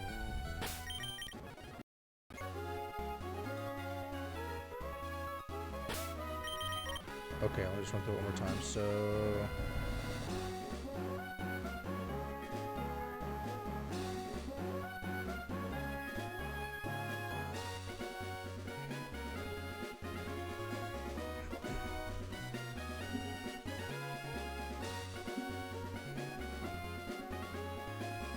run through it again. Rapidash starts. Rock Slide Aqua Jet always kills. Very likely Chinchino coming. I think it's literally always Chinchino coming in next. It's Rock Blast, so I go Hariyama to take the Rock Blast. And then to Togamaru into a tail on a Tail Slap. Then I just click Fake Out. And click Fake Out on the Hariyama switch into. Then I click go Togi, click Fake Out. Then Smart Strike, go down to Iron Bird Strip most likely. And then when Swallow comes in, I can just hard swap to Ampharos on a Heat Wave.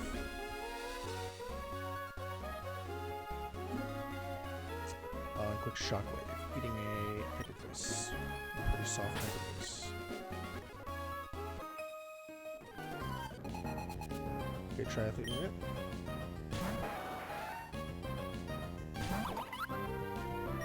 Alright.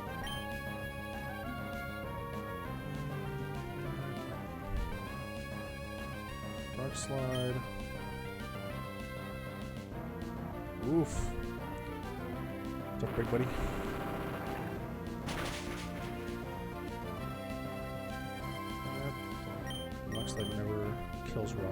Okay, so there's full HP, so it's still definitely Chinchino.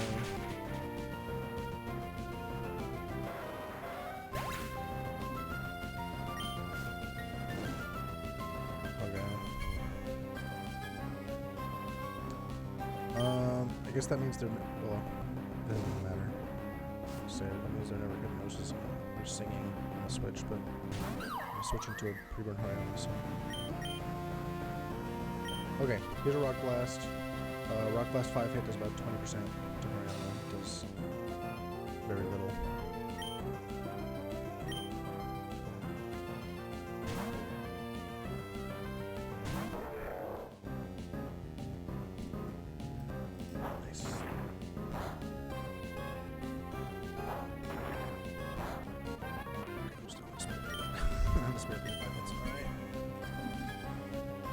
Swing out.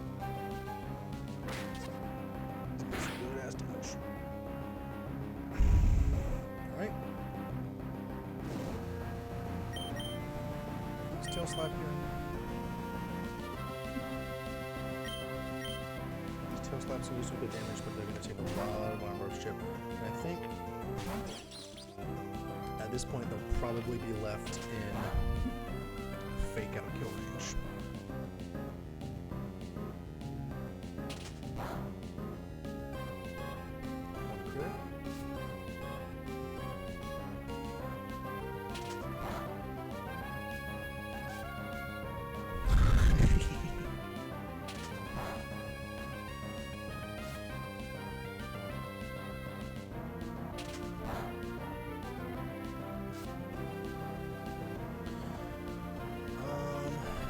That's probably enough.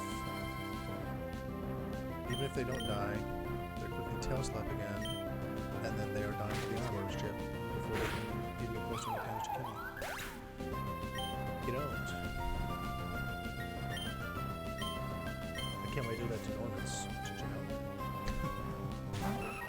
Okay. Let's not get ahead of myself though. So this is always Heat Wave. Proceeds that for breakfast.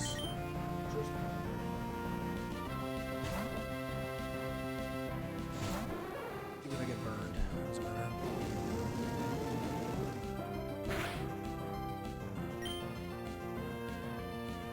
And then Hyper Voice Max Roll Crit is 55 damage.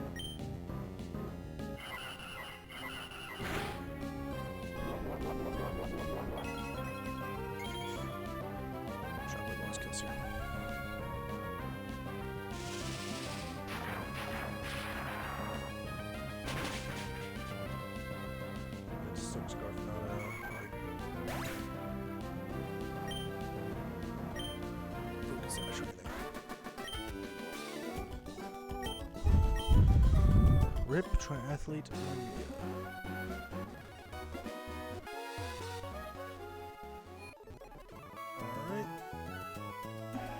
Breeder Isaac, then and Magdo Battle, and Shell. Alright, Isaac. What you got? What you got for me? Fucking ancient power Cleedle. Doing a shit of damage, Jesus.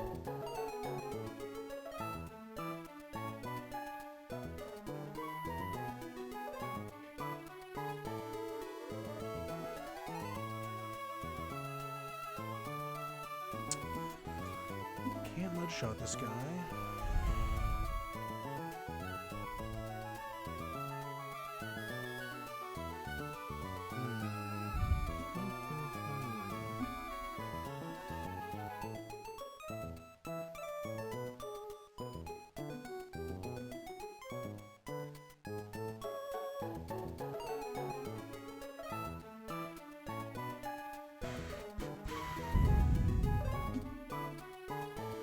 What?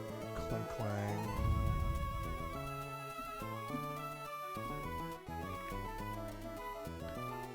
Autotomize. Just raises speed to +2.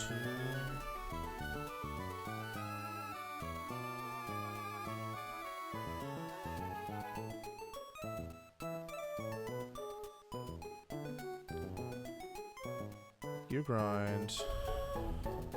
Gear grind is It is a contact. Okay, I was going to say, I didn't see it on the list for a second. It is a contact move. Okay. I thought so.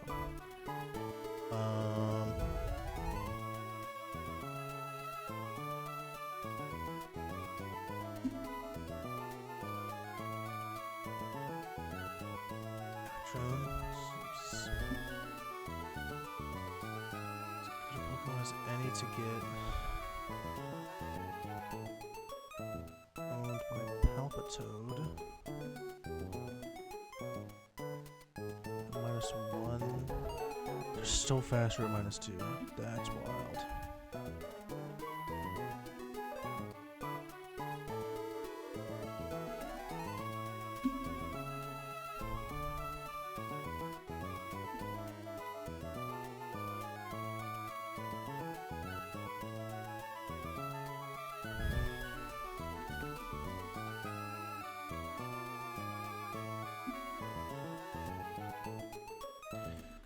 Use soft sand linen.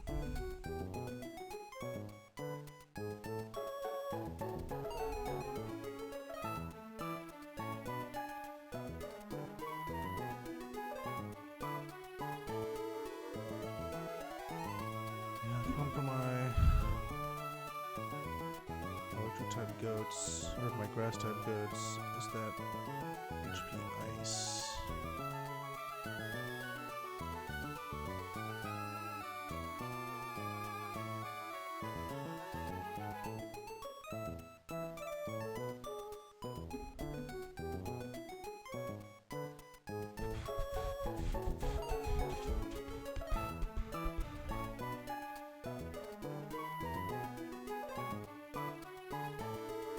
Okay, Frost, let's have some great answers.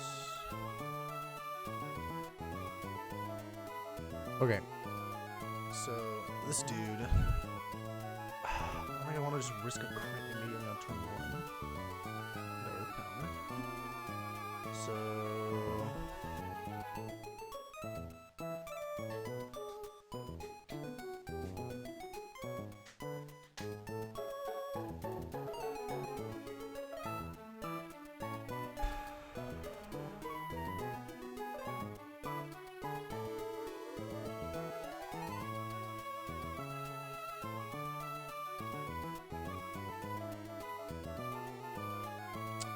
again, I don't want to use Ancient Power either. So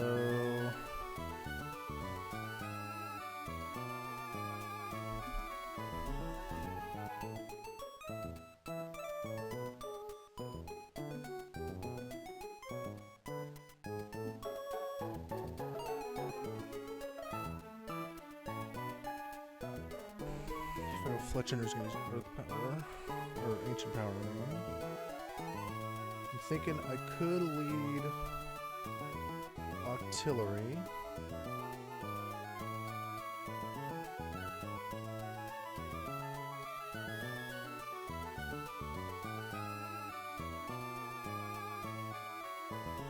Octillery. Click Octazooka. Octazooka's just under with power. So I could lead Octillery, click Octazooka into a first Earth Power.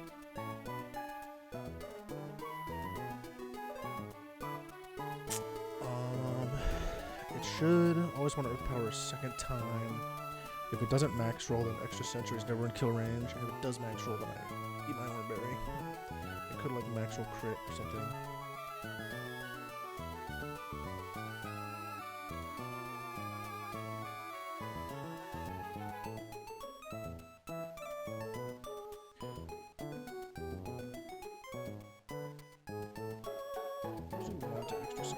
I don't want to use too many slots, right? Because I want to use Togi on Klinklang. I want to switch it on Gear Grind if possible. So Palpitoad build Gear Grinds. No, play its return.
set storage for Frostlass. Use a toilet. I'll be back.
Claydol.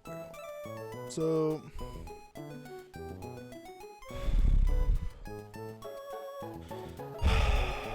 lead artillery.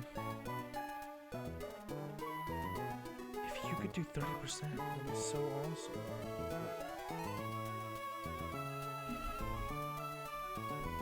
Last class is 77. That's not gonna be enough. Dude, barely. Oh my god. If I do 19, 75 minus 9 is 66.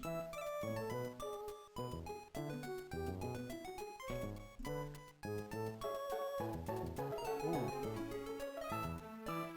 Wait, okay. Okay, so wise glasses.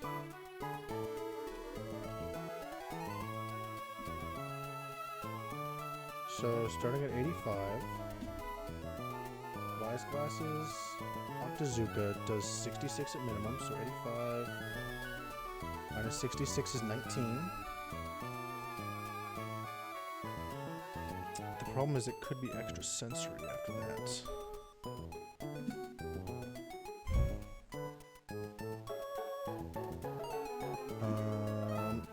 Oh no, extra sensory is flinch, not confused. Never mind, so that doesn't matter, because extrasensory crit will never kill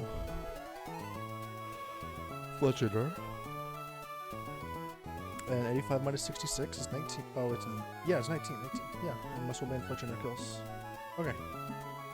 So after that, Kling Klang is going to want to come in, because it's going to see a kill ball charge.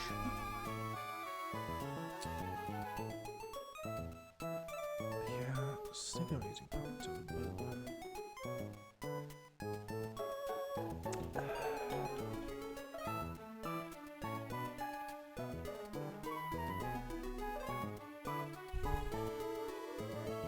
It's just so much damage. Clicks ball charge. Well, I mean, you're not doing all that much either, buddy.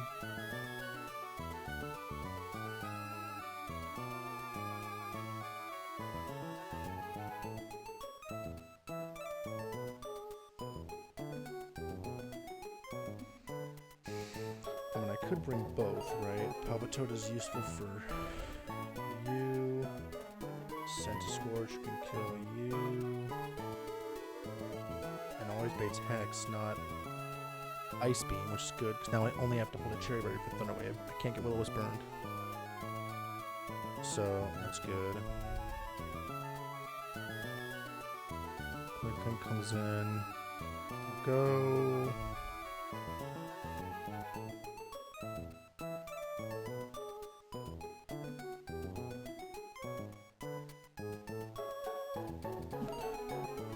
Just make sure. Yeah, I taught him I just makes him faster. And gear grind. Yep, gear grind does not raise any stats. I don't know why I had it in my head that gear grind raised attack. What steel type move raises attack?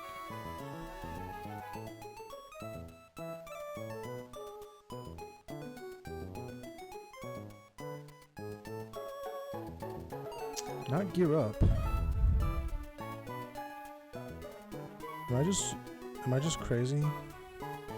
I know Metal Claw Meteor Mash, that's not what I'm thinking of. I'll spin out. I mean, I just have to be thinking of shift gear. I would have sworn that I'm thinking of something else than shift gear, but it's the only one. Yeah, I must just be thinking of shift gear. I would have sworn there's some offensive gear-based move that raises attack. There's not. Okay. So yeah, Octazuka, switch on Earth Power, maybe an extra sensory. One thing's certain, it's never Ancient Power. Click Aerial Ace, always kills.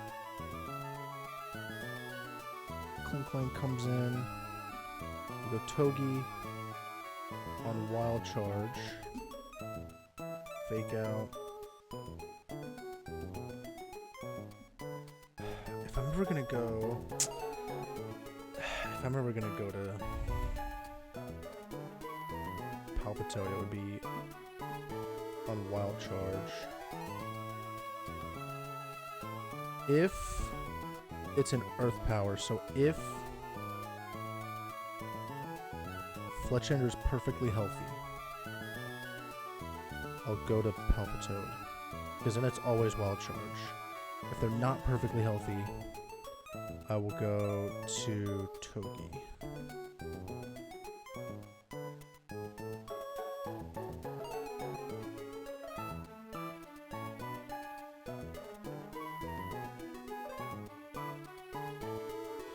It's just so much damage. Why do I bring Palpitoad? I'll go Togi, Fake Out, and then Nuzzle.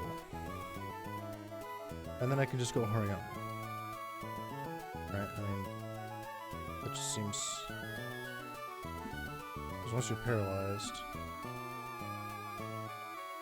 you're taking a Fake Out for 6, a Nuzzle for... So you're taking 12 damage minimum. So you're down to 70.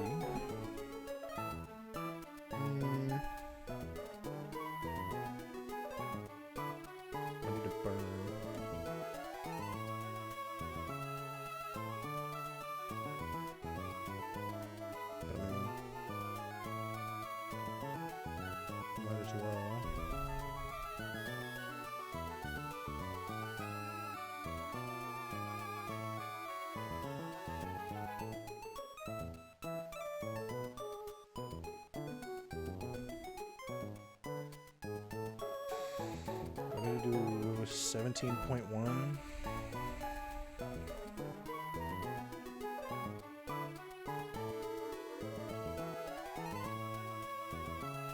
So yeah, Togi first, Fake Out, then Hariyama, once they're always dying.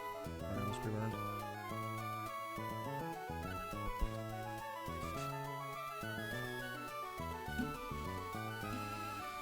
Frost Dust comes in, it's just you. When Electrode comes in,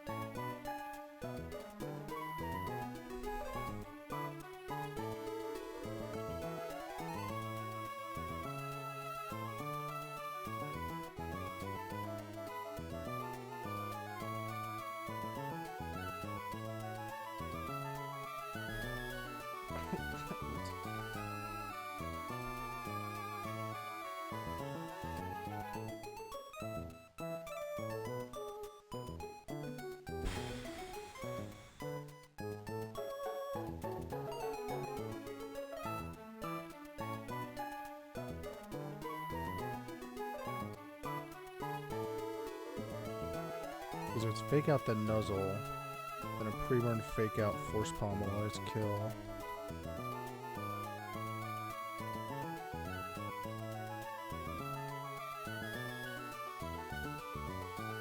I'll do the same damage in both outspeed, so it would be Electrode next, no matter what.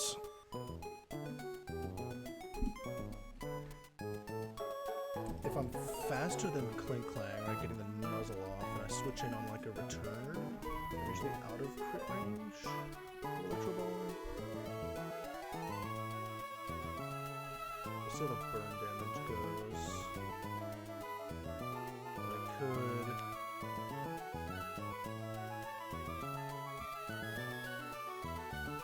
get a force or a payback off.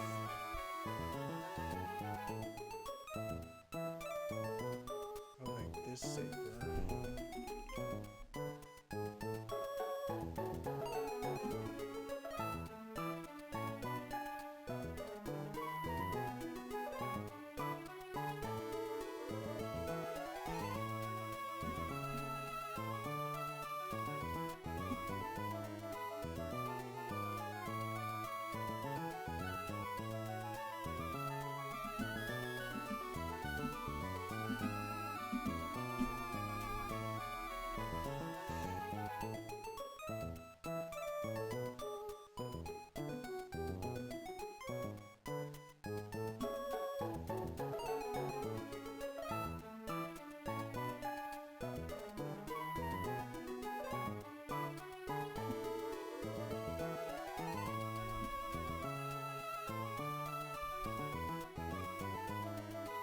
Electrode comes in on Hariyama, it's always Electrode level.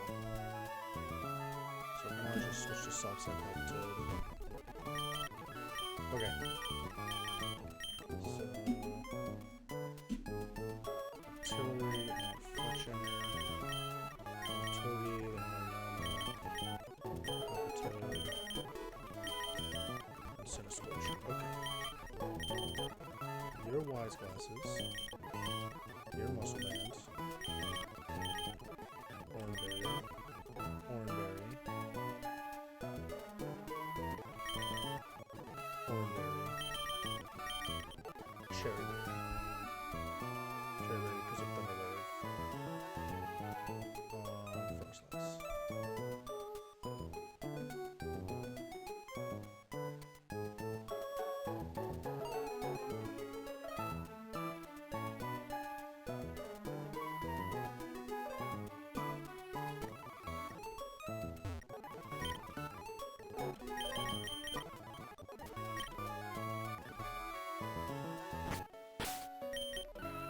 I'm a little nervous about this one, I don't know. I just feel like this clink clank stuff could go really well.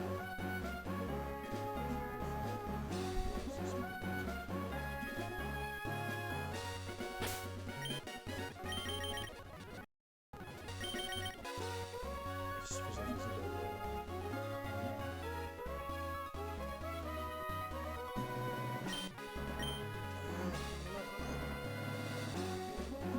If I go...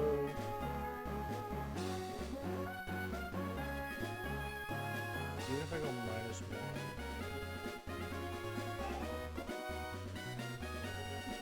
power. Earth power special defense drops. Then a high roll Earth power. Wait, if Earth power does max roll 53%.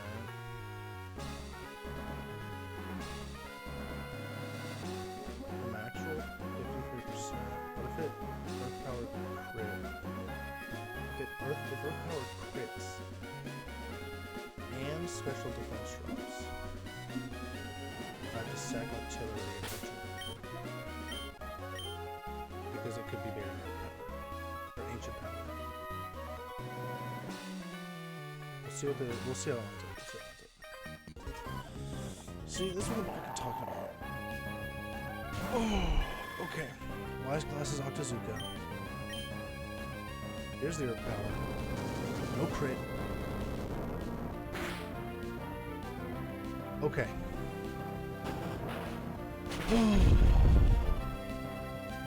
Alright. 47 HP. I'm never baiting extrasensory. This is always Earth power.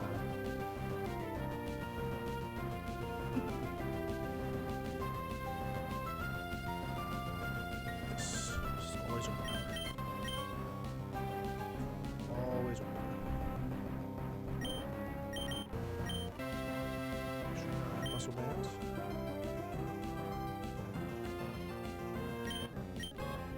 He's at 19 HP at the most.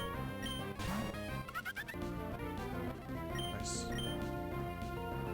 Relays does 19 damage minimum.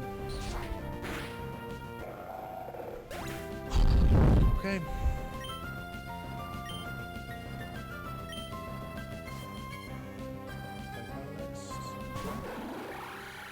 Okay. So they always want a wild charge.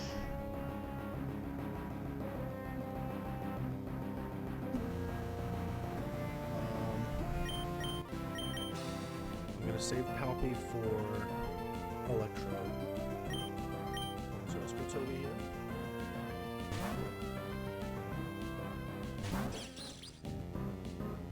Yep, that's about 20%.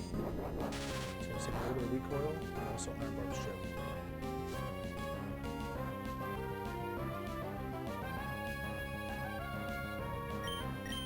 Okay, let's fake out.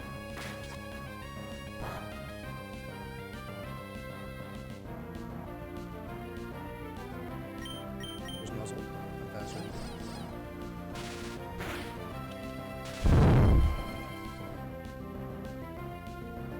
This is most likely return. Ooh, nice, we'll pair up. Very nice, very nice, very nice. Here's Hariyama. Hariyama's very major down here.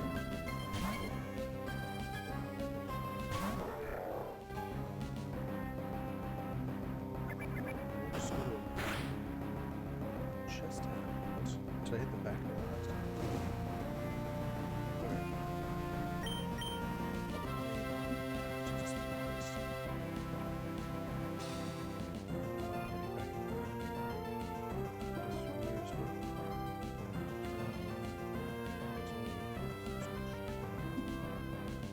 Okay. So, paralyzed. Clang, pre-burn heart is slower, pre-burn Hariyama. Force palm is 82%.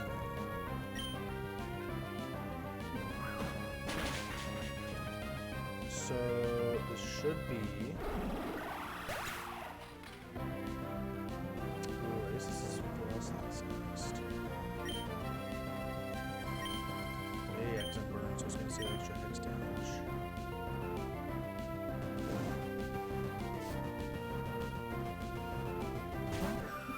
Totally fine. Is this going to see a fast kill with Hex? Usually 74. Yeah, most rolls of Hex kill me when I burn. So it's going to see a fast Hex.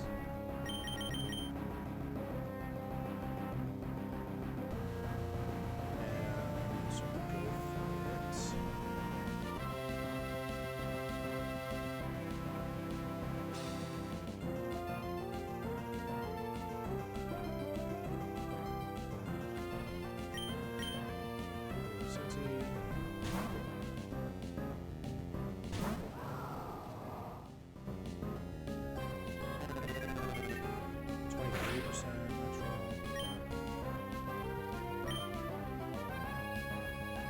This could kill.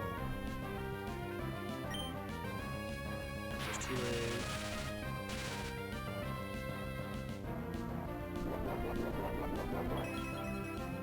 Alright, I need to dodge a little bit of Hex.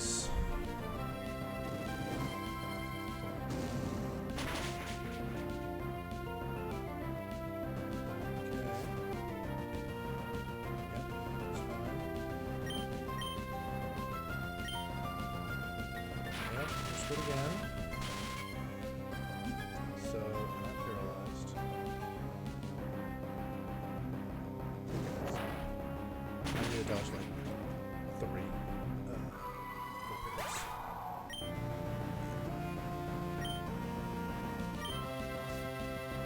Okay, so I am paralyzed, sent to Scorch, which is actually good because that means it's always Electro Ball now. It's never Foul Play. I'm so much slower. Electro Ball crit when I'm paralyzed, 94. I don't think so. I can't stand it. But that means I get the free Palpy, switch in.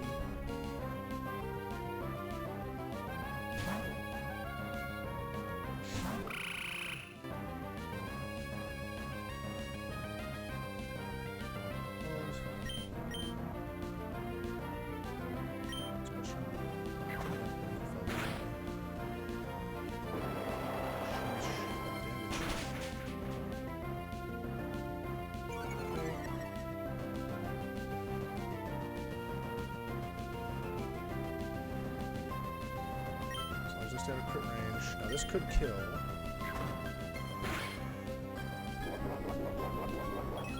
Oh, that's so perfect. Because now I'm at 49, which is max roll crit on the... Okay, never mind. That was perfect HP because max roll crit foul play was 48 damage. So being at 30, 39 and going 49 off one bear is perfect right there. Okay. And Meg.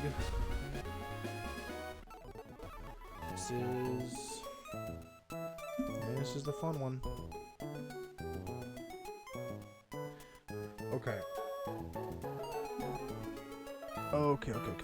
So this is gonna start when I make sure it's we're seeking.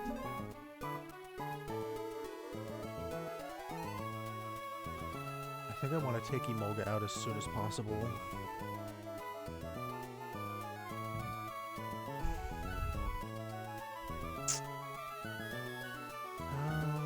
best way to do that?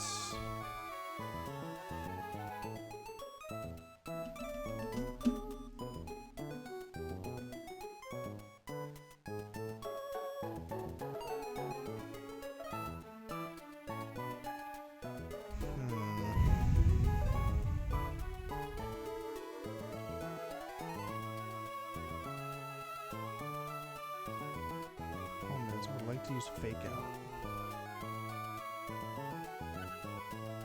But if I don't use fake out on seeking, they're gonna see a fat hydro pump.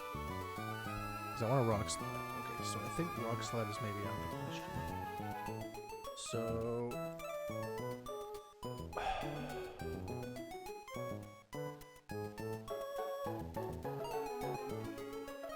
let's just look at what are my highest damage moves. So I have Trap Inch.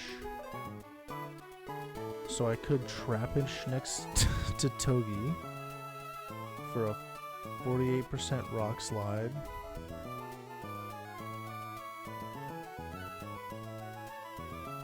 Okay.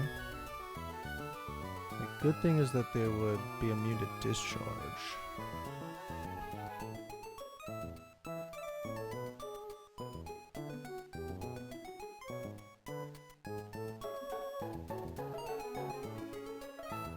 I mean, I have 2 ground types, so if I could...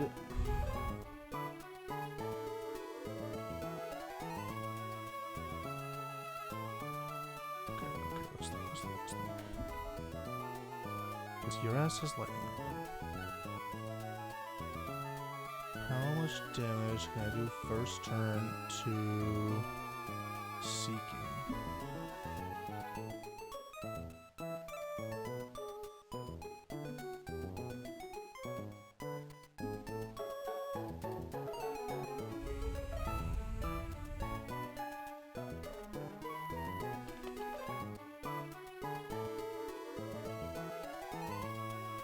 I just love the Peach video up from looking at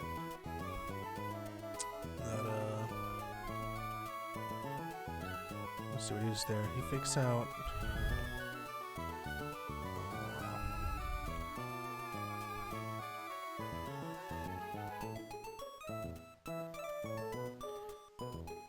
He has an Ice Beam that he can throw out. Because I can Aurora Beam. Like, I could Togi or... Yeah, I could, like, Togi fake out Emolga and then Aurora Beam with Celio. And that just, I think, just instantly kills him, right? Fake out does 20, Aurora Beam with Never Melt Ice does 80.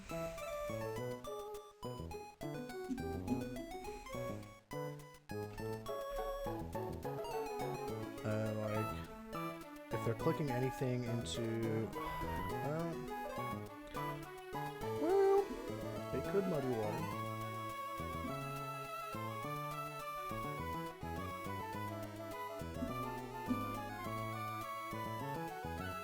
I don't think they should. Hydro Pump is always the most damage.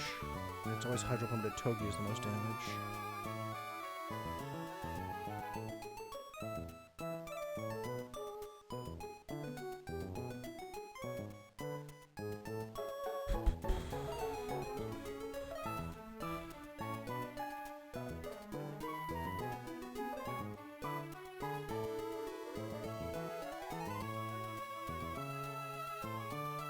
Siege or Aurora Beam just doesn't do enough. Gotta love Adamant. Seadra.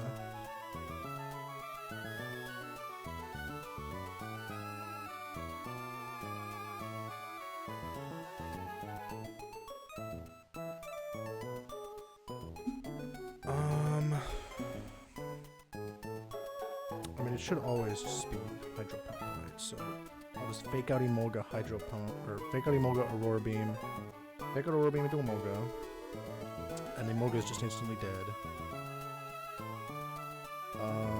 So then Seeking, well then, yeah, Seeking's just gonna Hydro Pump something. Emolga's gonna be looking at, and the highest damage Hydro Pump is into Togi.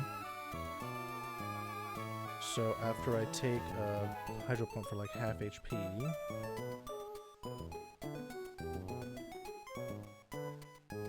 Togi at like half. It's gonna be Marowak seeing a slow kill.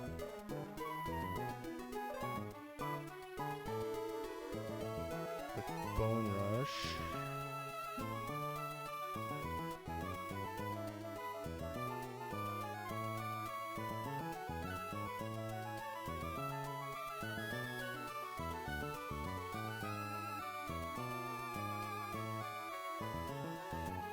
So Hydro Pump plus Bone Rush most likely. So I could go to Grottle while Celio Aurora beams into Marowak.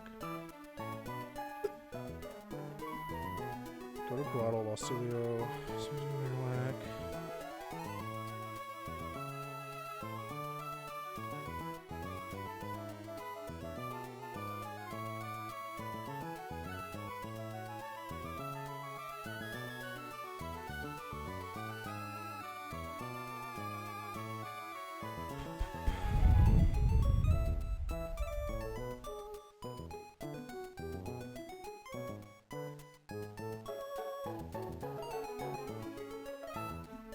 I guess it could be... It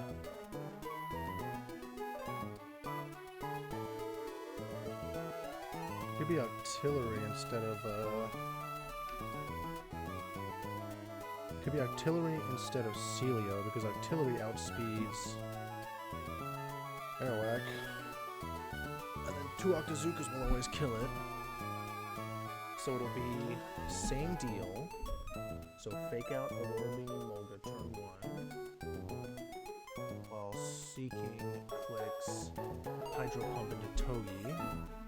Togi switches to Grottle. Grottle eats Hydro Pump plus Bone Rush while Artillery clicks Octazooka into Marowak. Then Grottle is going to have to eat... So Grotle's taking either Flamethrower, Ice Beam, either Flamethrower, Ice Beam, or double Ice Beam. So you can switch to Seadra while Artillery kills Marowak. In comes Lantern.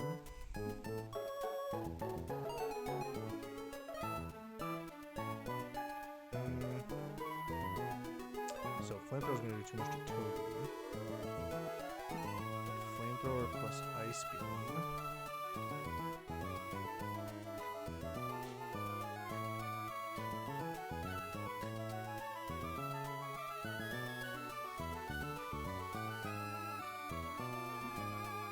So Grottle is switching out while Marowak dies. So they're only taking 1 hit, actually.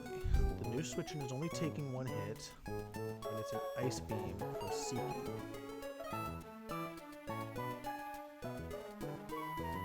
So it could be a pre-burn Hariyama.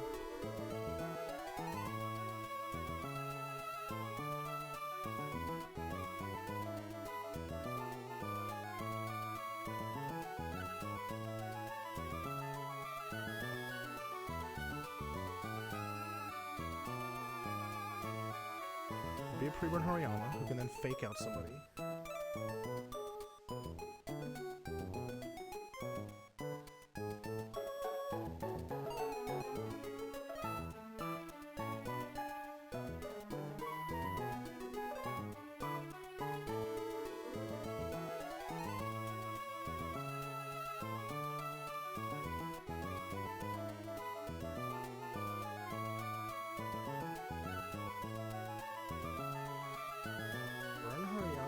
Fake out Seeking.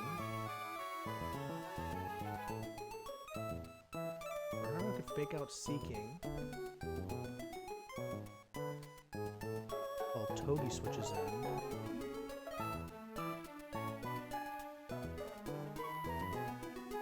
And then next turn Hariyama is clicking Force Palm into Seeking while Togi fakes them out again.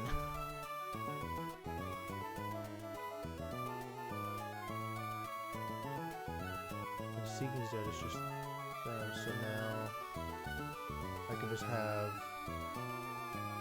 people in the back to deal with Lantern.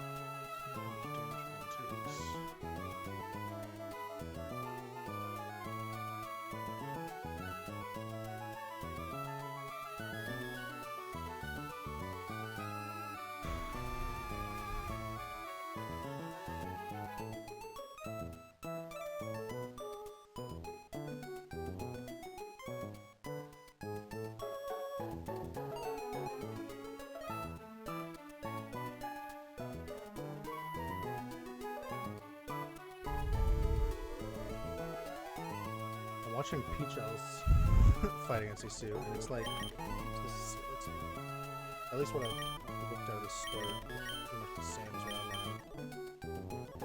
on. As far as strat, the Pokemon are slightly different. Like he has Toxicroak plus Float Soul for the fake out Ice Beam, fake out Aurora Beam.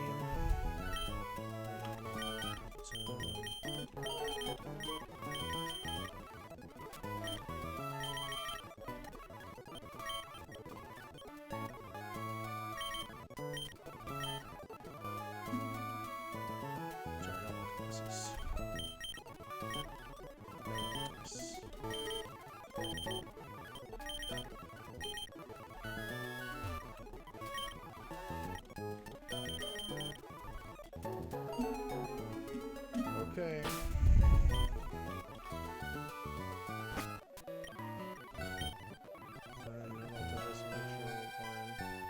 So fake out with no damage boosting does 20%. Aurora Beam with no multis does 80. Okay.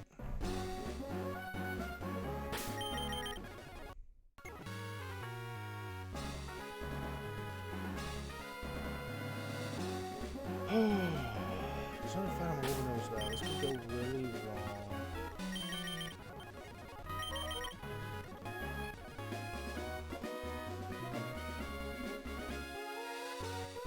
Middlingly confident in my line now. I actually have to play it. We run it! No takesy backsies.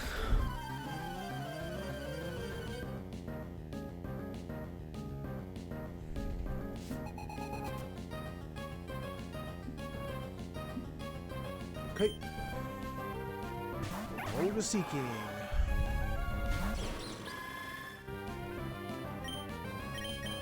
Fake out Emolga and Aurora Beam Emolga. Okay. Nice crit. Doesn't matter, but good to see it. It's a good luck charm. To artillery. Interesting. There's no overlapping role between Hydro Pump into Togi and Artillery. So I find that an interesting choice from our friend Seeking.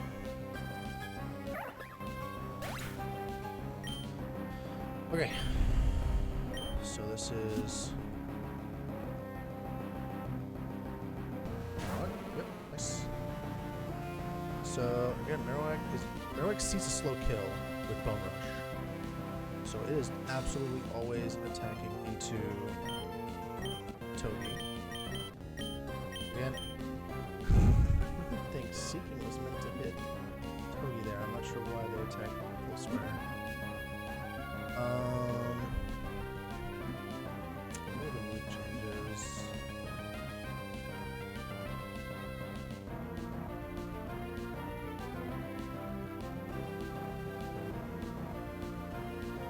Octazooka, effect chance is 30%, so it can still drop accuracy. I think Aurora Beam is Aurora Beam Freeze more likely. So 30% times what 33%. Is there a chance to miss at -1?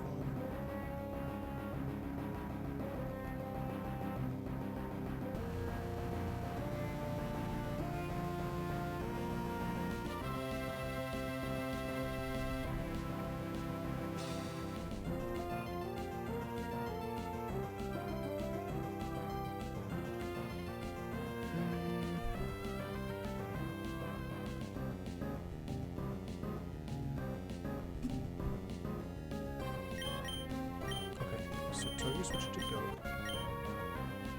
Aurora Beam for the freeze chance on Marowak.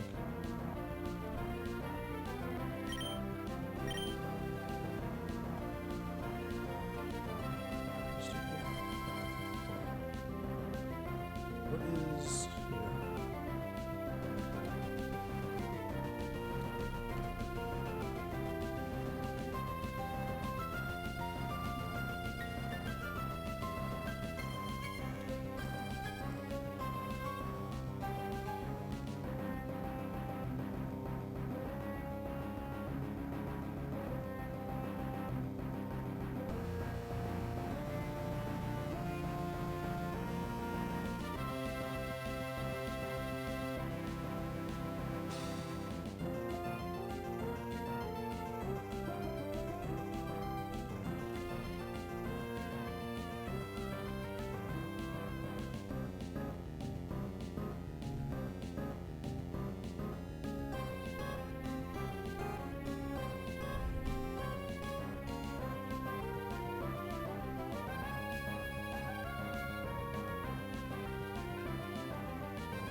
So like.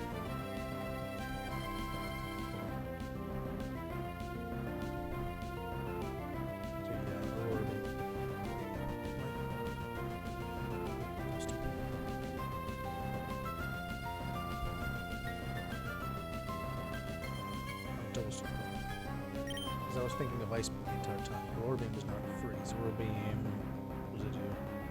Lowers attack. I'm double stupid. Okay. Octazooka's on. Oh, get owned.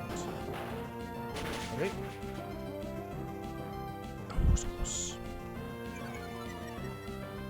Okay, wait, got the accuracy drop. Show me the bone rush miss? Show me some bone rush misses? That'd be so fun. Let's go! Wait, that's so hype. Holy shit. I sat there looking like a fucking idiot. It was worth it. Okay, so... no, either wants to bone rush, artillery... It doesn't matter what round wants to. So, Seeking always wants to Ice Beam...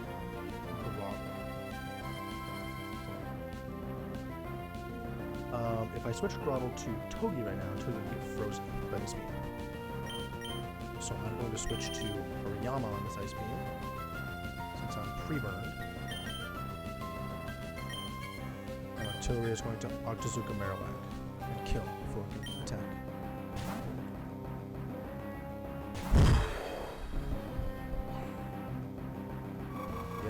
Yep. Perfect. It's like 30%.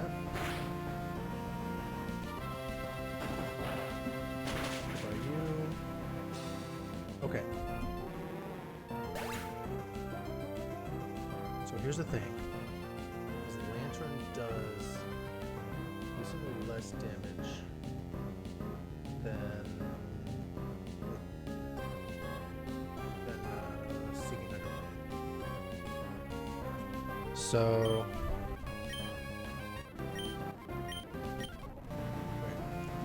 my turn is in.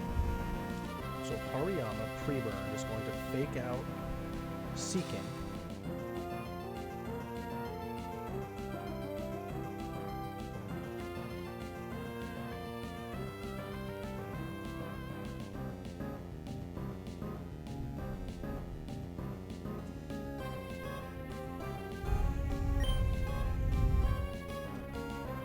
Burn Hariyama, fake out Seeking.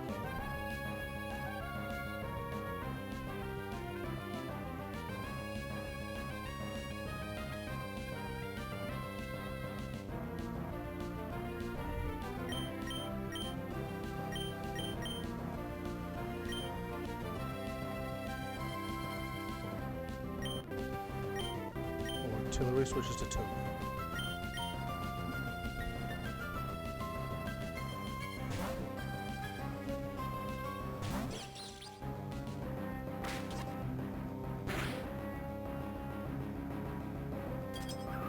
Okay.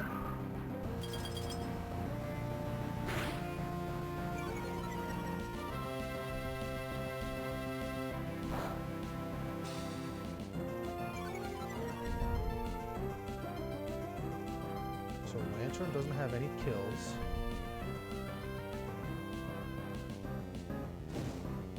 Because this is going to proc Monorail, so Brian is not going to do a double.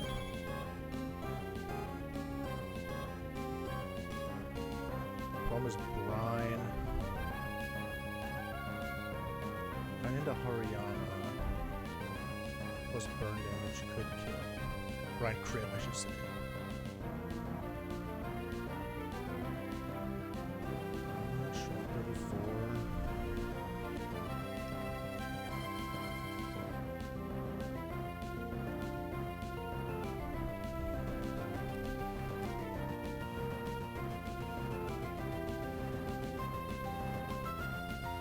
So if I take max roll Brian crit, it's 67 HP.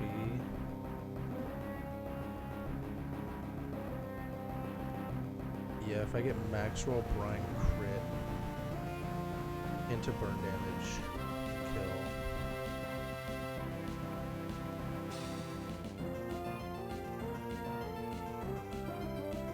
So into seeking, Togi fake out is going to do another 17%. So at minimum, seeking has already taken 26% to fake out. So 26. So 26 plus 17 is 43%. Which means that force palm follow-up will always kill. So Ariana's force palming the seeking, and you're fake outing seeking. The question is, who does Lantern click Brian into? Because it is basically equal rolls on both. Technically slightly higher on Ariana, but it's literally by 0.2%.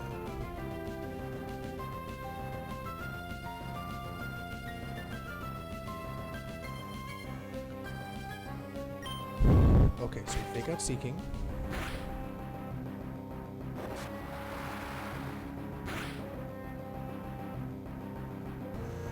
Which sucks.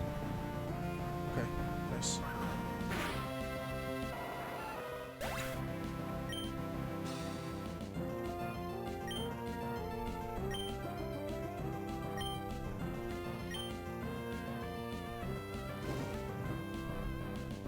It was both in the red, so it sees Brine was on both, I believe. 66 HP Hariana. Yeah, it's gonna see Brine kill 48 HP. 48 out of 93. Brine does not get boosted. So this is brining into Hariana. So Brine does less damage to Ampharos. So Hariana switched to Ampharos.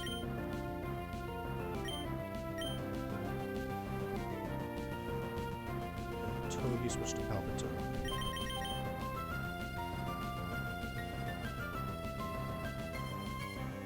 Togi could also switch to Grotto.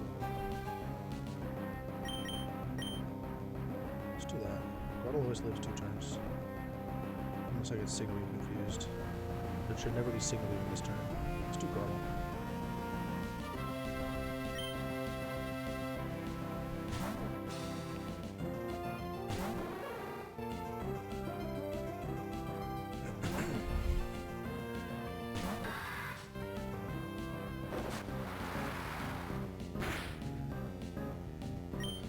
Nice.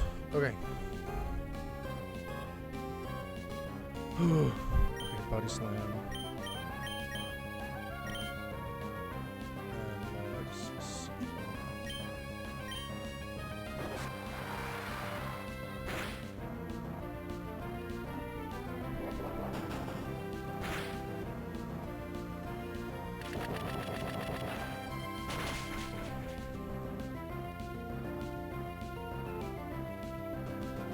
Was at 64. Brian natural crit is 37.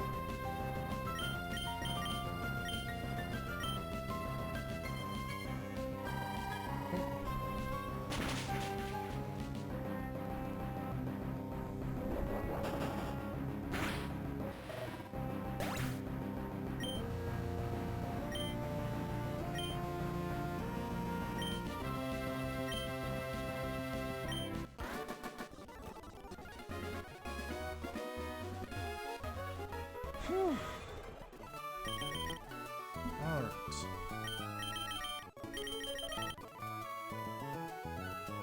Well.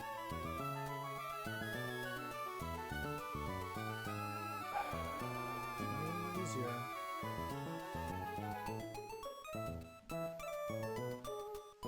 Next up is CHELLE.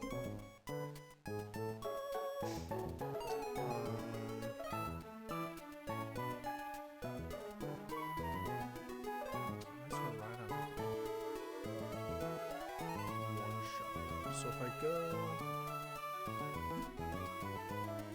let me make sure. Stealth Rock is going to be +9 most of the time on turn 1. Slow Kill is usually also plus. So I want to kill Lapras with something that baits a fast kill. Right on.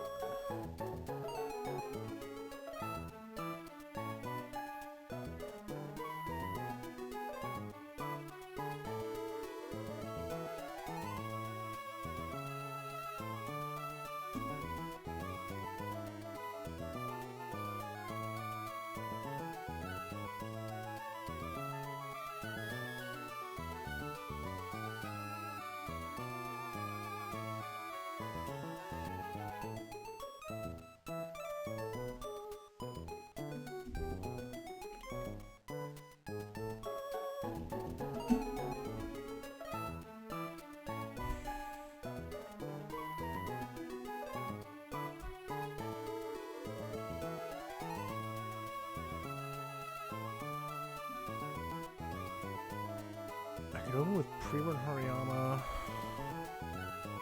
They always want a frost breath. Pre-burn so I don't have to worry about sing. And then I hold.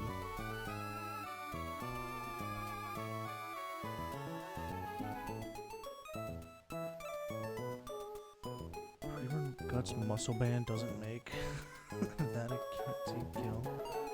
That's crazy.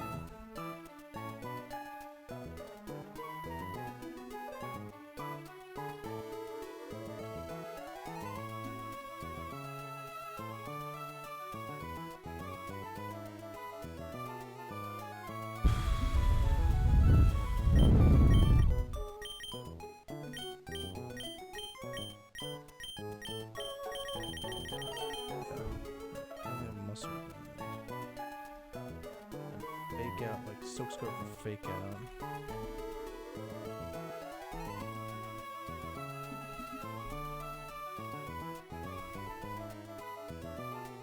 So like if fake out min rolls it only does 21 damage.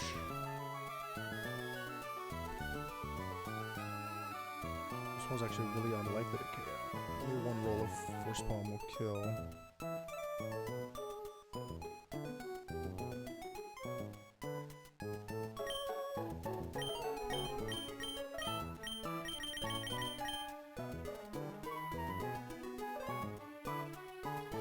Seismic toss isn't going to do enough.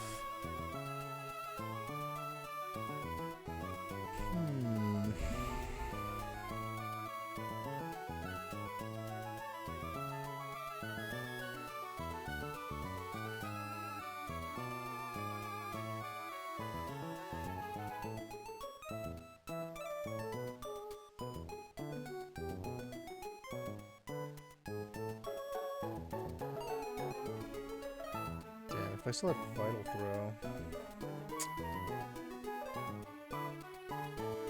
Yeah, if I fucking kept Vital Throw with fucking smelling salts, dude. How the fuck did I do that?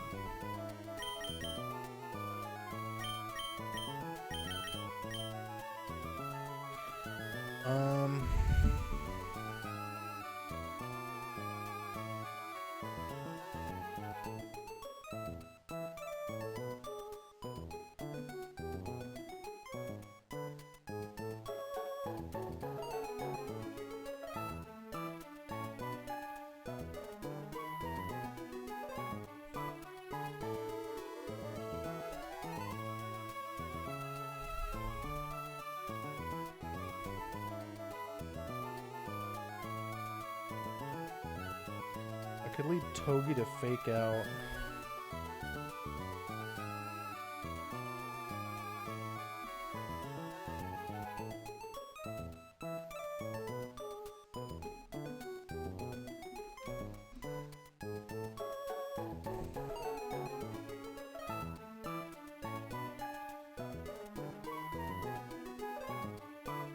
Thunderbolt screws too much to view.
Okay, if I lead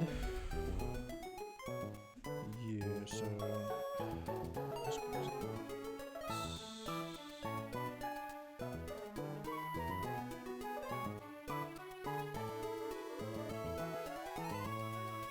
I'll use Togi against Vespa Quinn.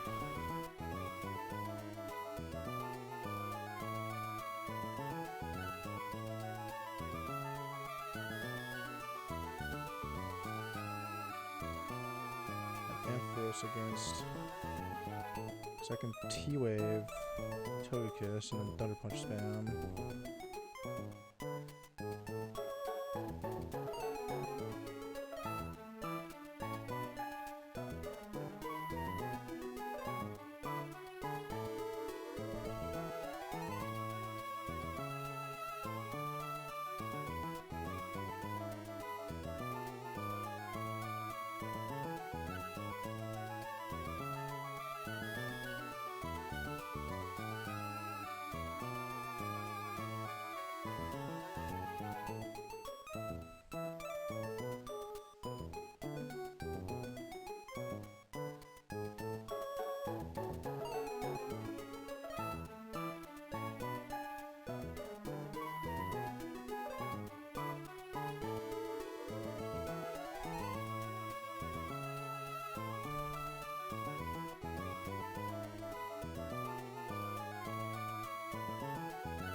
Does attack want to make contact?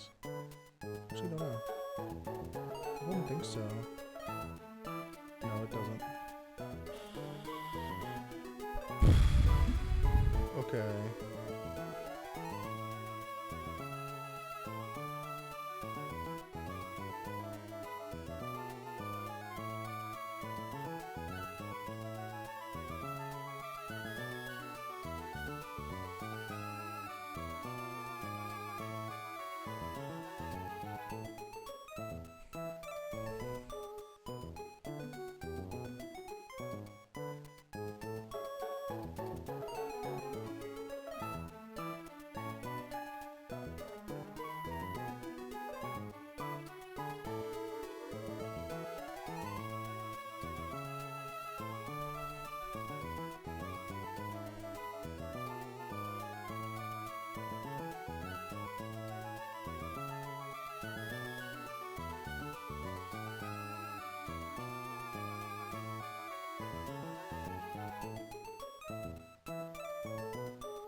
Could be Seadra clicking on you.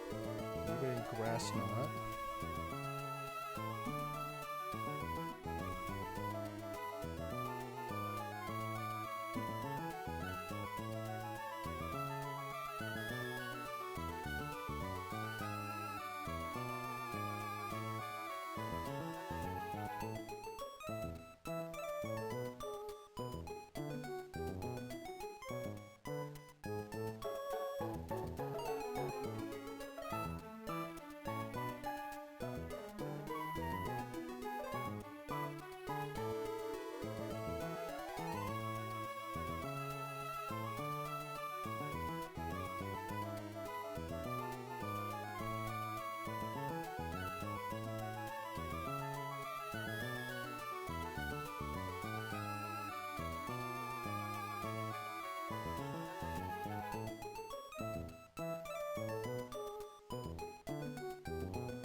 Okay. Because I want to fake out Lapras and swap to Hariyama on a body press, 25% body press. Then pre-burn muscle band, click fake out force palm to kill. And it comes right on, seeing a fast kill with drummer and a double edge after the damage I'm taking. So I swap to Seadra, draw and double edge. I'll make sure. Yep. And those can. Anyways, I click holding Wise Glasses, I click Octazooka to kill. That will almost definitely bring in Togekiss. In fact, yeah, it will certainly bring in Togekiss. Because if Delcatty sees a kill, then Togekiss will see a kill. So bring in Togekiss, wanting to click Grass Knot. I can go through Togi on Grass Knot for a little bit of chip, and then to bait Mystical Fire. And then I go Ampharos on Mystical Fire, holding the Raspberry. And I click Thunder Punch twice. That will... I'm not 100% sure who that's going to bring in. It shouldn't bring in Vespiquen. It'll either bring in Slowbro. He's slower than me, but does more damage.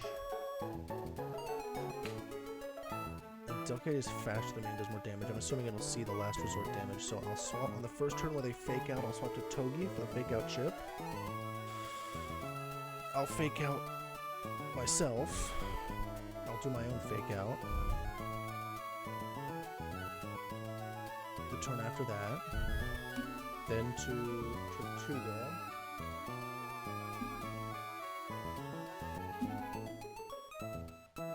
On the first last resort, click Rock Slide. At that point, they should be in brine range.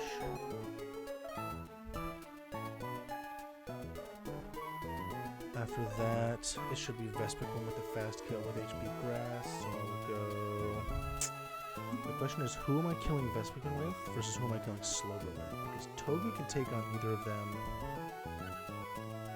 I just don't really have anyone that's very good into Slowbro. It will just take so much damage. I just don't have very much meaningful ground type damage.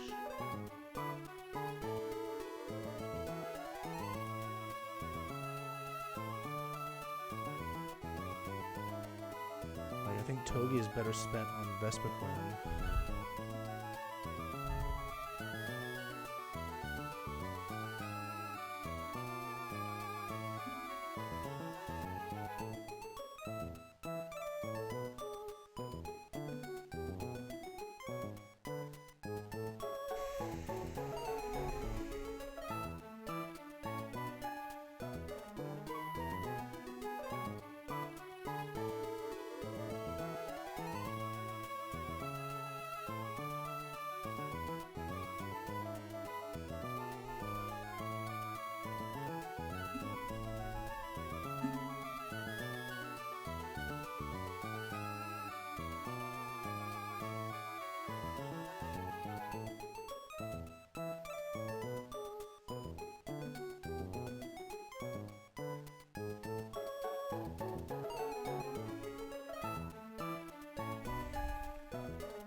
I think I'm living with black glasses, right?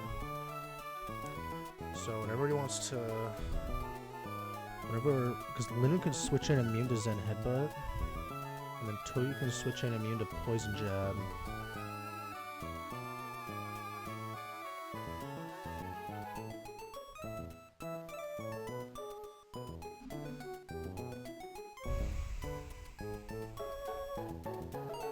So I can get a couple fake outs. And then...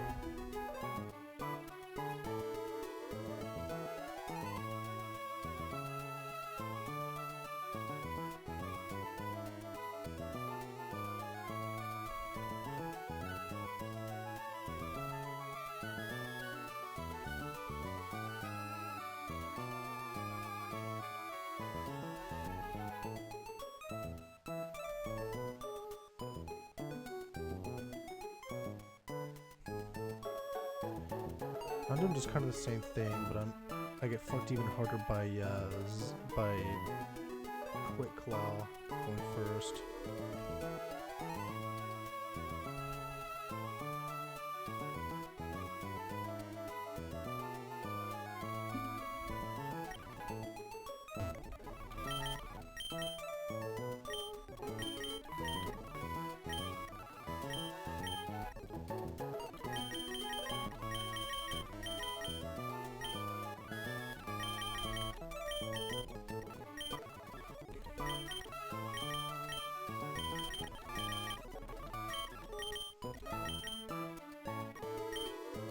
Is it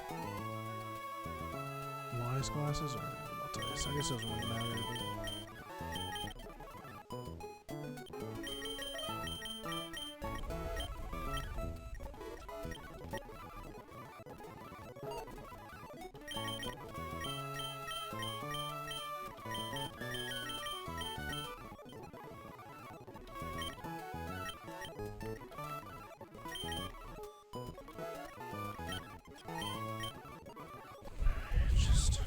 Just a little.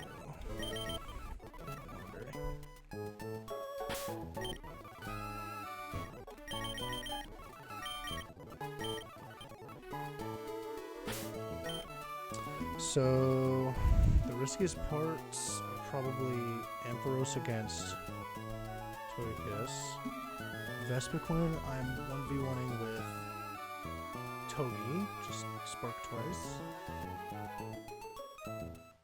Slowbro, I'm gonna kind of cycle with Fake Out.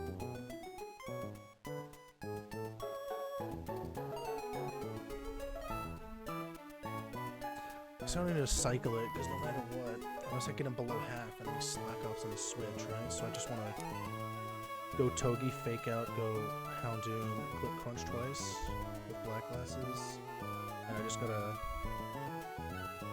kind of gotta pray a little bit that I don't get fucked by Quick Draw, Quick Claw.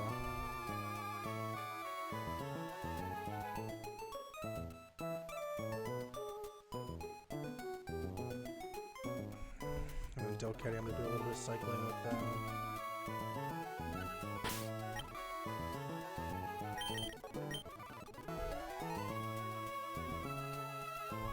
Do a little bit of cycling with.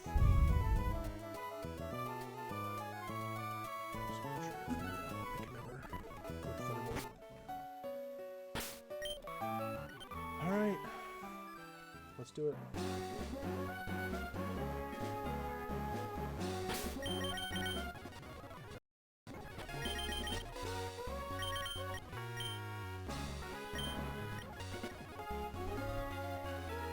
So how do you need black glasses? For it to be guaranteed, yeah. Okay.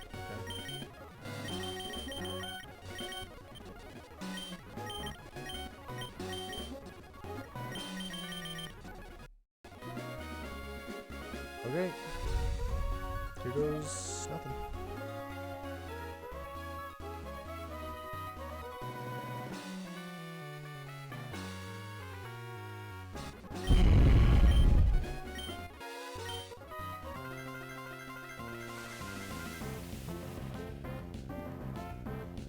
Hoping and praying for decent luck. Okay, we'll fake out.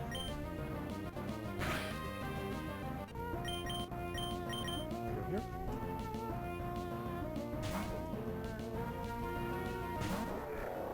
Should we body press? Even if it crits, I'm fine because they'll want to Frost Breath, which is. Yep, like I said. Guaranteed crit. Anyways, so let's. If I fake out and take 8 damage.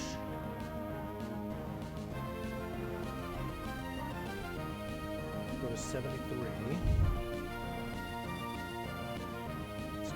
Quite range to activate Farberry, but that's okay.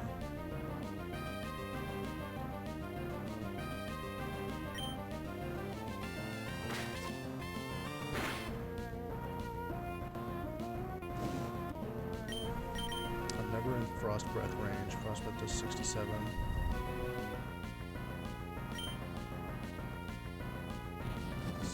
Max roll.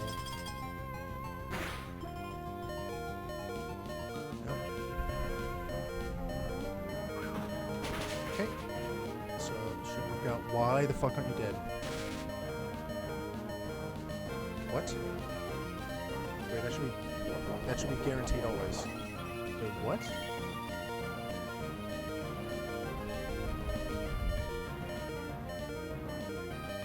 Why the fuck aren't we dead?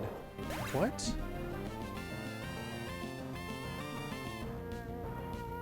No, wait, this is so fucked.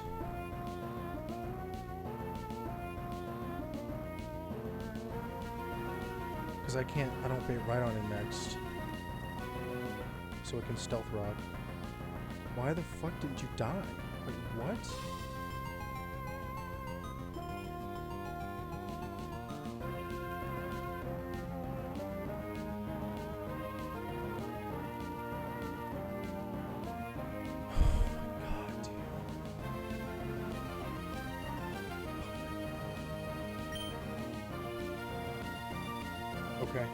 Okay. Do I have any way to bait right on it? I'd almost say slow kill on Togi. I mean, do I just have to roll the dice? If I go Cedar right now and kill, Radon doesn't come in. There's nothing I have that baits a slow kill every time from Radon. However, baits a fast kill, sorry, every time from Radon. If I go Togi into Lapras right now, and I click, if I just kill Lapras with Togi, Rhydon comes in next with a slow kill. Slow kill is +9 or +11, but it's +9 80% of the time.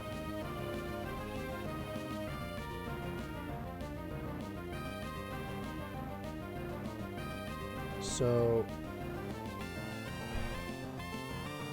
I mean, it's like a 50-50 stealth rock drill run. It's slightly weighted in my favor because slow kill can be +9 or +11, and stealth rock is either +9 or +8. But it's still basically 50-50. If I go Seeking right now and kill Lapras with Seeking.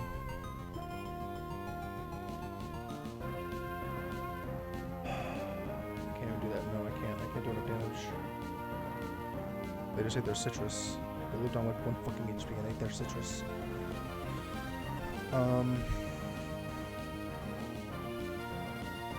So Seeking can't even kill, so I can't go Seeking.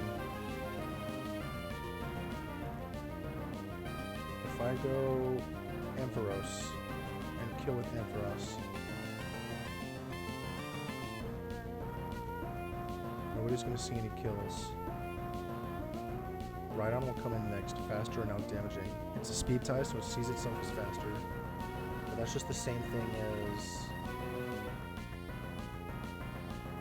Togi.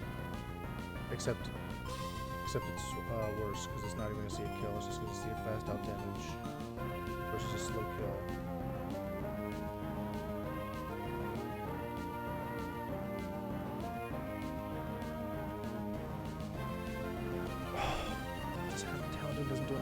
Oh wait, sorry, I'm looking at it. Houndoom can crunch Lapras to kill. That'll bring a slow kill. Delcatty sees a fast kill in last resort. I think I kill Lapras with Togi, and I just gotta go for the Seeking gamble.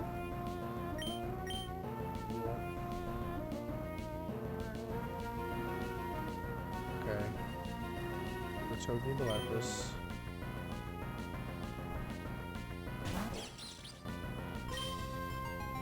Quick Spark.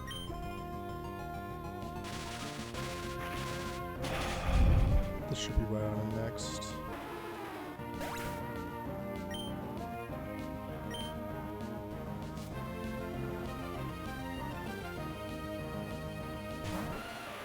Okay, so Rhydon sees a slow kill always with Drill Run.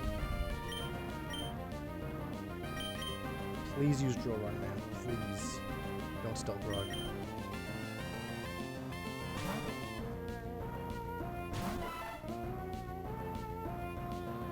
Yes! Okay. Drill Run, big damage. Outspeed. go with Octazooka. 119 max HP. Blast Glass's Octazooka always does 100, always does 120 damage.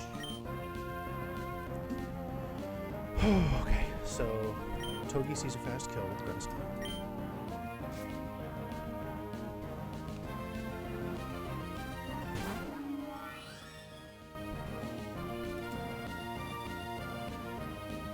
Okay.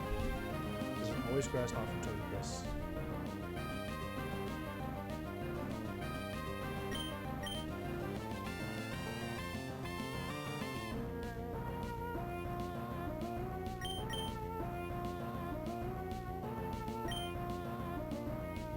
So we get Togi on the Grass Knot.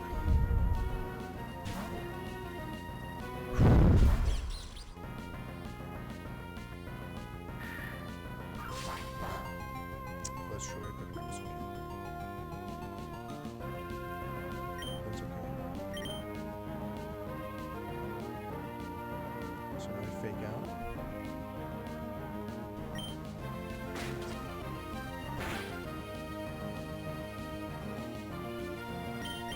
So now they want a Mystical Fire, so we go Ampharos.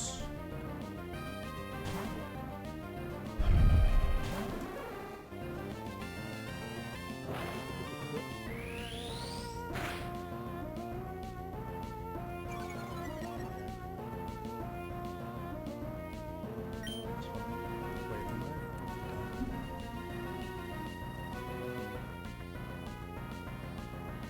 Damn.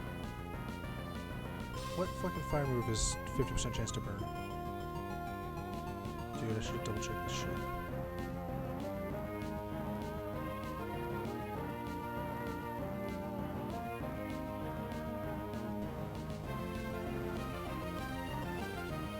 Dude, it's Sacred Fire. Dude, it's not very.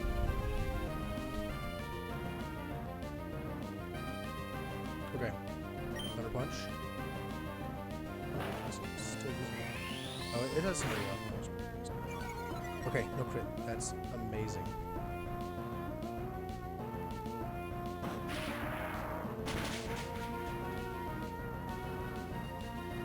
So that means I was able to put this Thunder Punch here. Come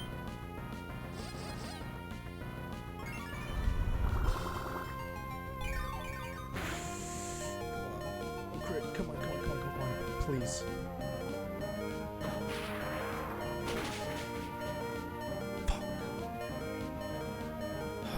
Yeah, that was always a chance. That was always able to happen. Okay. So this is my except for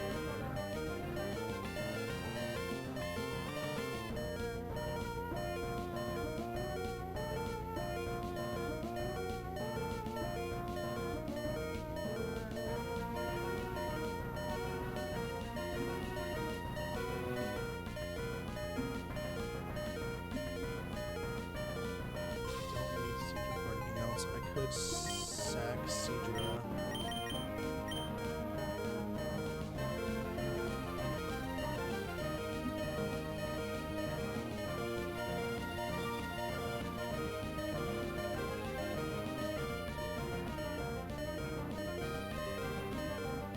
I could gamble on it not being Mystical Fire. 2 out of 3 to not be Mystical Fire. If it is Mystical Fire, though. If it is Mystical Fire, I don't know what I do about Vesper Plan.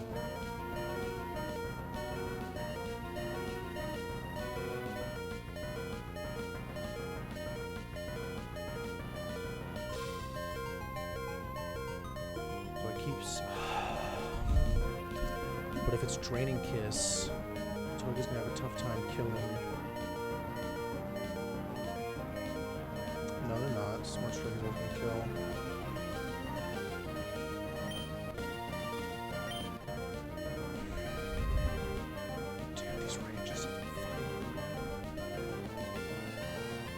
Just sees 3 fast kills. Like if it's Mystical Fire crit, Togi just dies and then Vesper Queen kills him. So I just don't have an answer to Vesper Queen.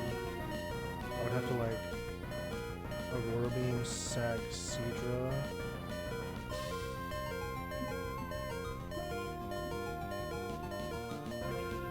I think I just sack Cedra to get Toby in. Yeah.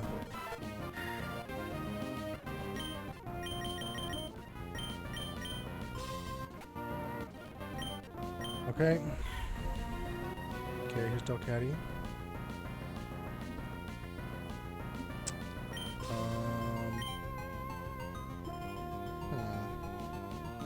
This is a little bit weird. Because it's clicking its own fake out on the turn that I want to. So I don't get fake out plus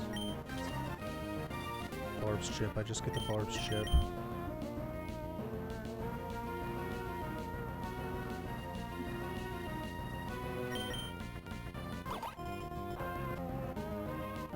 Jesus.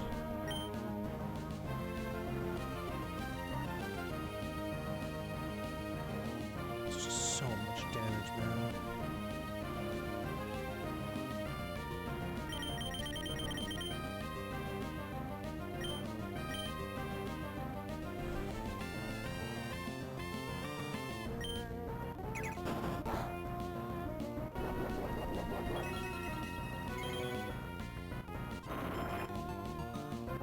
Holy shit!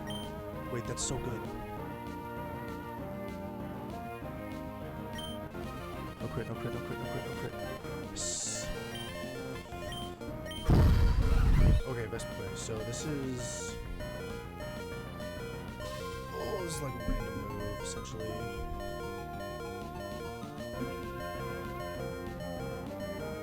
Yeah, it's a random move. As long as it's not attack order.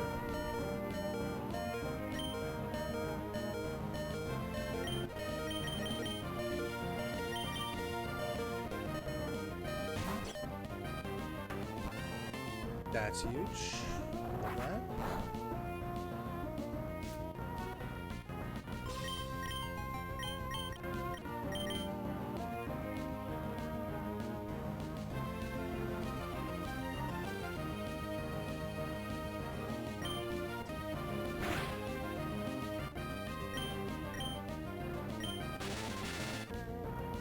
Oh!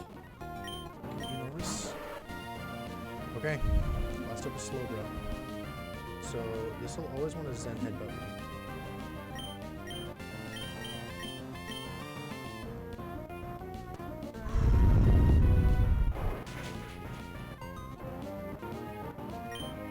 That's actually insanely bad.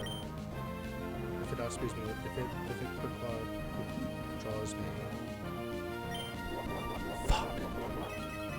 Dude, it might just be over. I'm about to get fucking swept by slow, bro, man. Oh, I lived. Oh, fucking god. I'm gonna die after this turn. Big damage crunch. Okay.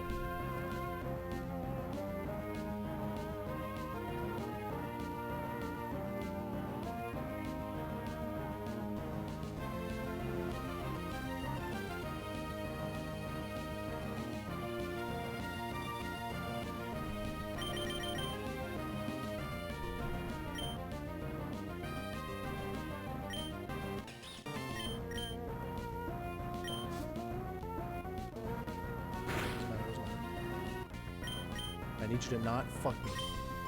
Yes!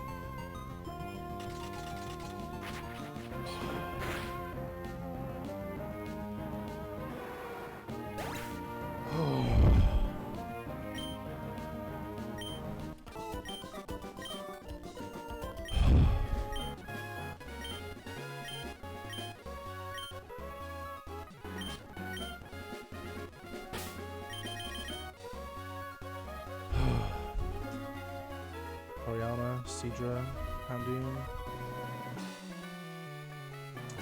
It's good on y'all.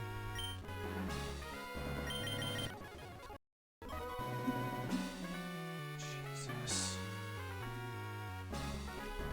I'm just happy to make it past that fight. My box was ill prepared for that fight. I don't think there are any required bullshits here.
Okay.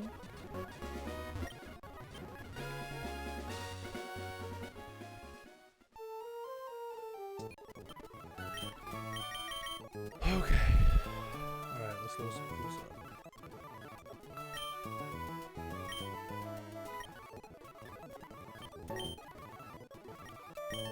Feel bell.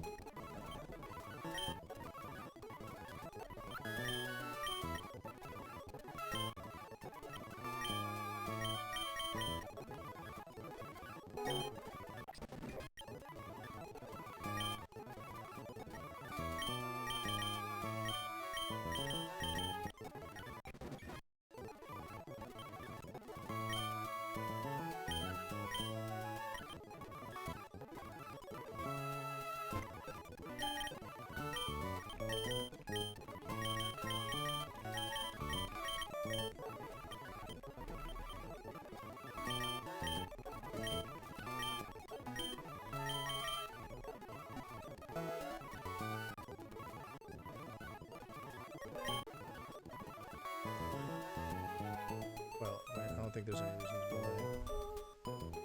Or to...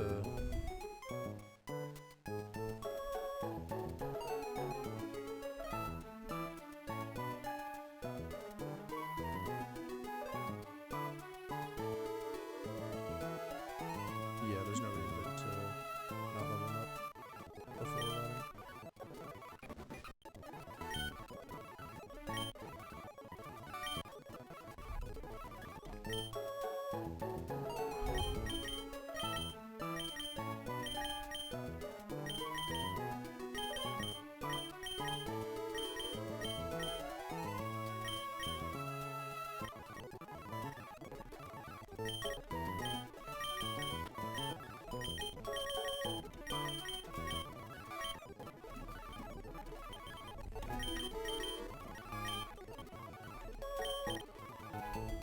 Any reason not to level up? Electric. Gastro acid at 35. It's actually used to level up before evolving. Gastro acid at 35 versus 36 on Electros. Not really a big difference.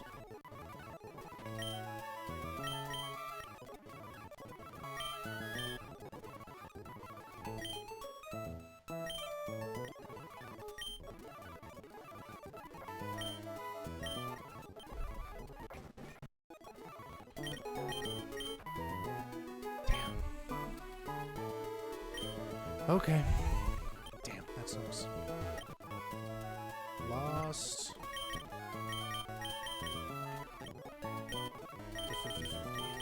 What can you do?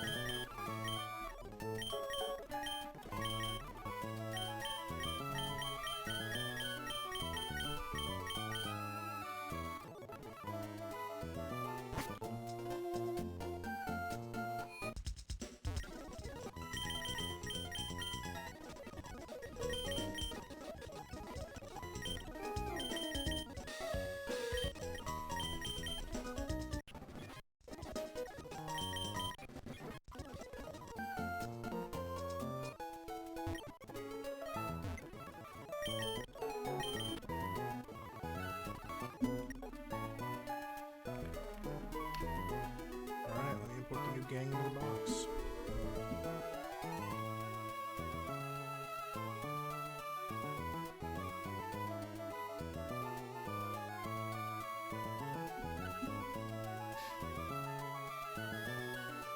I'm going to look a little bit ahead of Watson.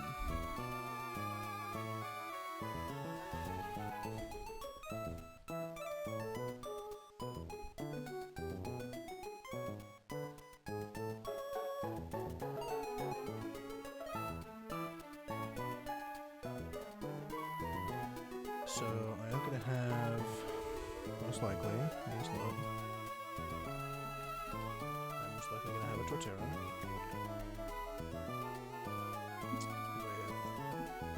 with Stomping Tantrum. So level 36 Torterra with Stomping Tantrum instead of Sandtomb. And then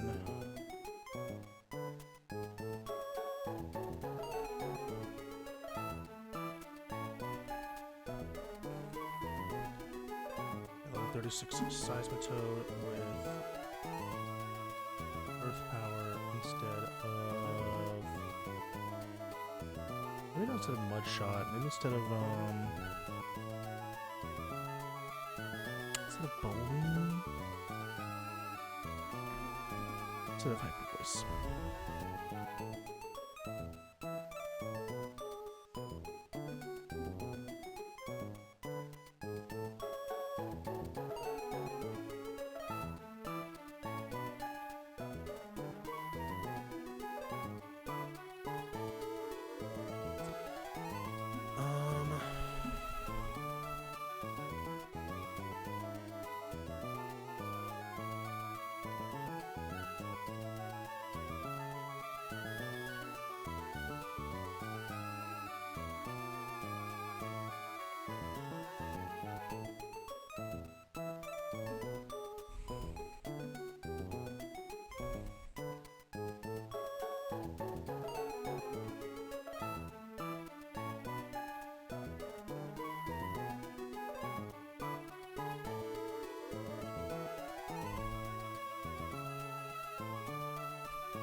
I could use Togi Fake Out on Magnezone, because Magnezone always wants to discharge Togi unless it 5% explodes, which would be tragic.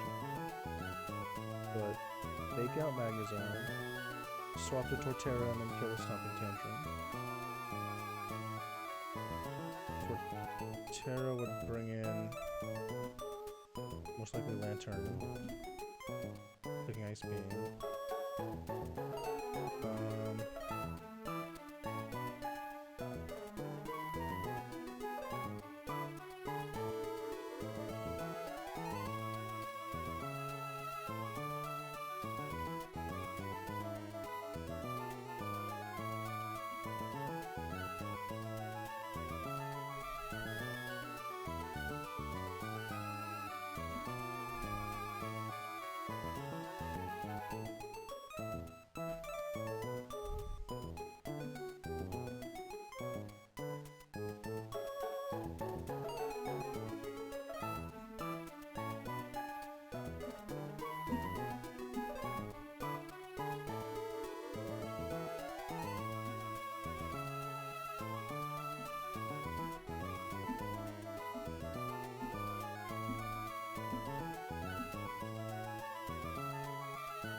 Seismitoad can take down Lantern. It is risking Ice Beam Freeze, though. No, it's not.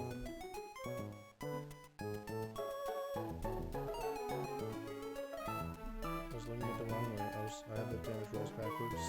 They want to Scald all the time. So I'll just go Citrus Berry anyways. Go Citrus Berry on Talonflame.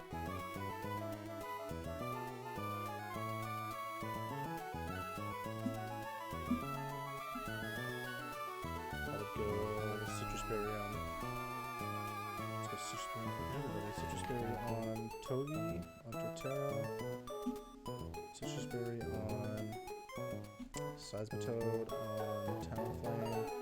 Talonflame Seismitoad going to be doing the classic Burn Cyclone and Zero Aura.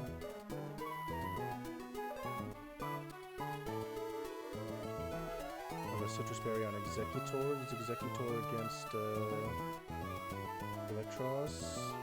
Togi can fight Rotom. Maybe I go Frostberry.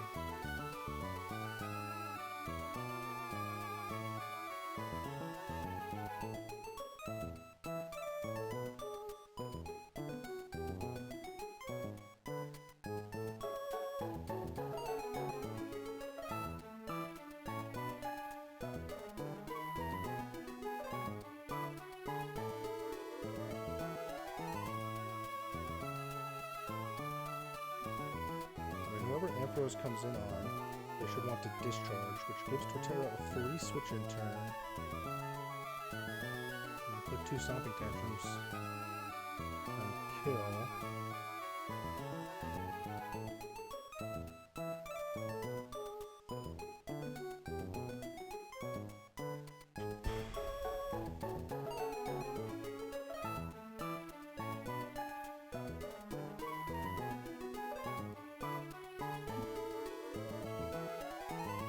So I mean, with this point of attack, I have an extra slot. Obviously, it goes wrong if Seismitoad takes more damage than I intend on Lantern. If Executor takes more damage than I intend against Electros, I mean, that's really unlikely. It just doesn't do that much. Doesn't do much at all to Executor. The most I'll do is Coil, which I'm clicking Energy Ball, so Coil is not going to stop how quickly I kill him. Could bring Obstacle in for some insurance. He's faster than everybody but Rotom and Zeraora, and he wouldn't be used on them anyways. Rotom is somewhat safely, kind of. And be warned by Togi.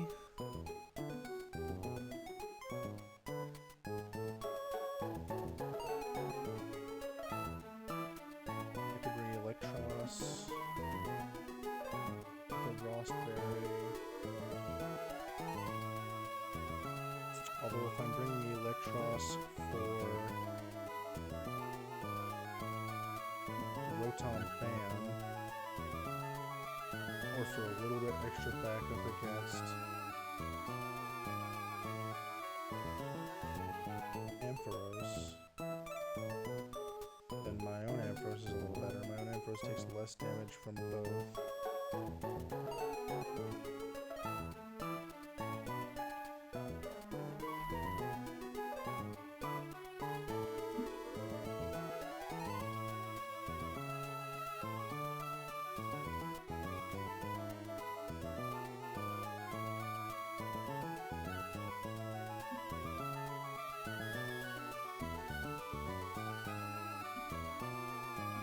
Okay, in any case, I'm not going to be doing any jump plays today. Jesus. Rip the goats.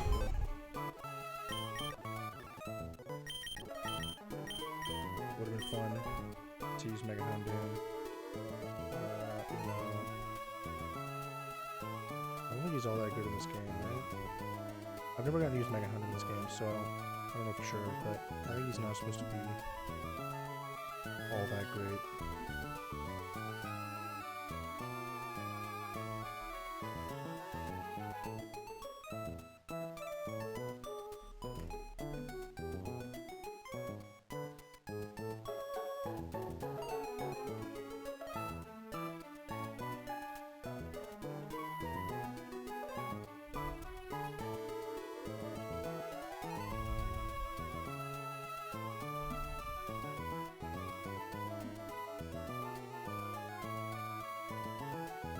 There's a great Squirk video. I ranked every encounter in Run and Gun. You know what? I'd love to look at the end product and see where, see where Houndoom is at.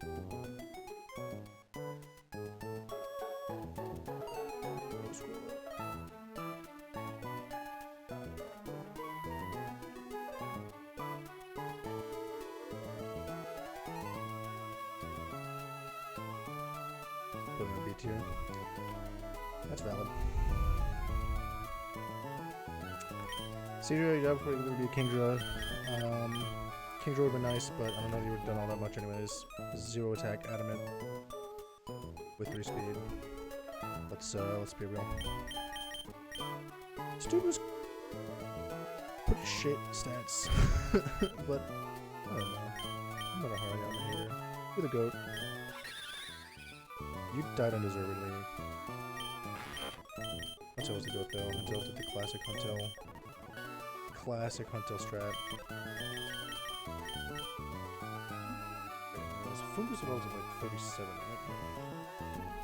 Oh, Fungus evolves at 36. Okay, let me put.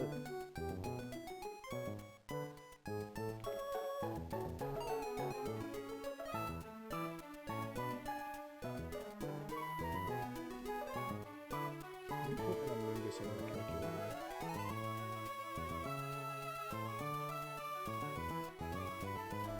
Level 36 Amoongus. It affects the. They do not learn anything level 36. So I seriously doubt that Amoongus will do anything better than anybody else. It can kind of fight Zeraora.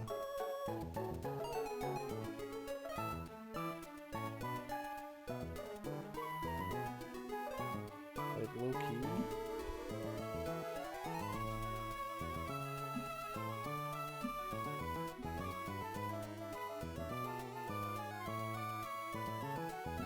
I don't get synthesis until 42, so it's not like I could scale synthesis.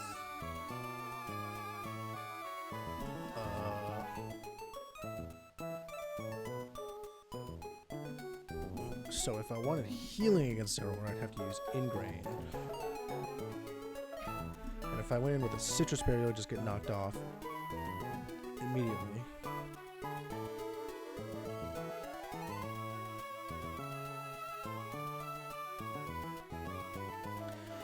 I don't know.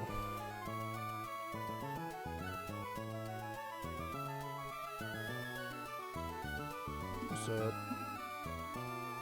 I just got to Mauville. I'm thinking ahead for Watson. Because I've got 2 candies. And 3 things I could really use them on. Either Grottle to get Torterra, which is almost mandatory. I could do Seismitoad, or I could do Amoongus. Seismitoad fights Lantern pretty cleanly. If I got Amoongus instead, I need someone to fight Lantern. But Amoongus could like switch in on Zeraora. The problem is, do I take a Plasma Fist on the switch in? Can I?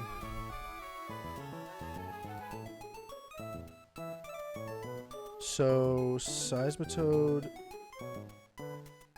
does not Intim Cycle. Seismitoad would Flame Body, Burn Stall Zeraora out. Because Talonflame is Seismitoad baits Grass Knot, so Talonflame eats a Grass Knot for like 5%. And then switches back to Seismitoad on Plasma Fists. So it wouldn't be Intim Cycling. It would just be Burn Stalling with Talonflame. If Amoongus can fight Zeraora, because the thing I'm thinking about is that opens up an additional slot on the team. So like this team right here.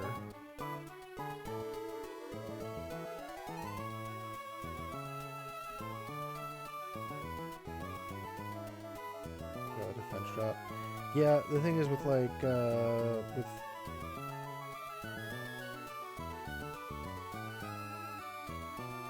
I don't think I have a way to bait Grass Knot. If I want to go back into Togi at any point, it would have to be with Grass Knot, because I would need Togi to fight Rotom.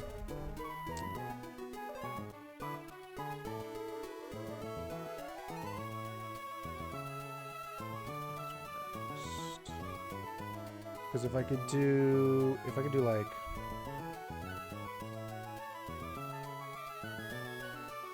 bait, because we just get Plasma Fists.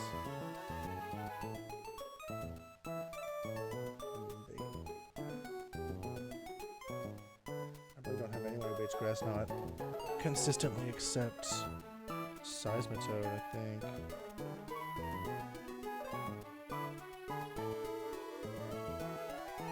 Water ground, quad weak.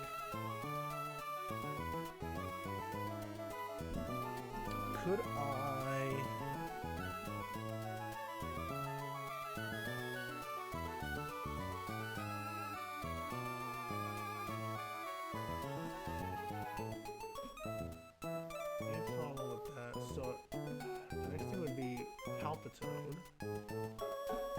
to bait grass knot. Plasma fist.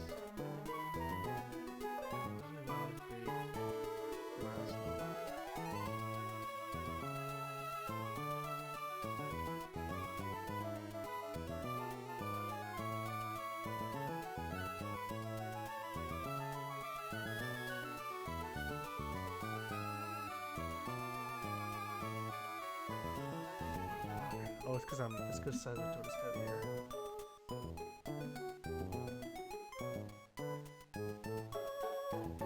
Yeah, Palmitoad is really big grass knot consistently. It would have it's literally only Seismitoad is the biggest thing. Because if I could get Togi on a grass knot, then I could go to Amoonguss on a guaranteed close combat, and then Amoonguss easily wins. Like, really easily.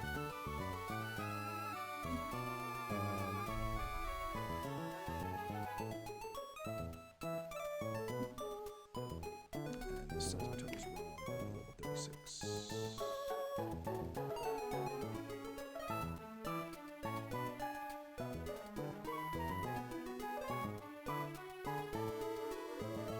So, it's like, yeah. It's either Seismitoad or Amoonguss, and if I don't bring... The Seismitoad can fight Lantern. Palpitoad really can't. Palpitoad takes way too much damage and doesn't deal nearly enough. Because Palpitoad wouldn't have Earth Power. Only Earth Power 36.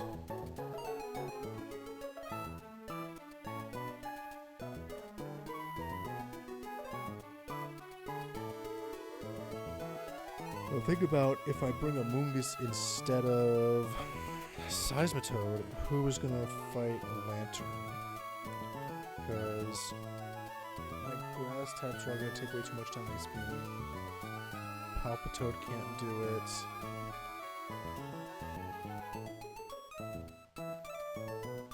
Obstagoon could maybe do it.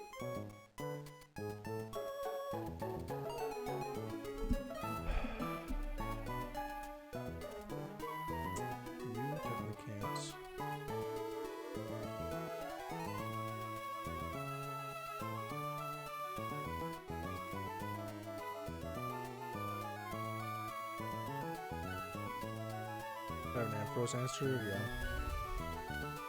yeah. Basically everything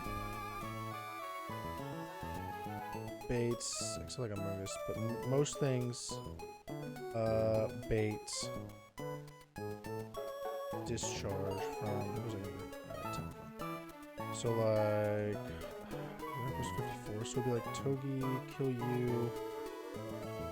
Lantern is faster and out damages. So it need to be something with a kill. So it'd be Lantern in next, so it'd be Seismitoad. Fight Lantern, who comes in next? Fast kill from Zero Aura most likely. Cycle down. Blah blah blah blah blah blah blah blah blah. After Zero Aura,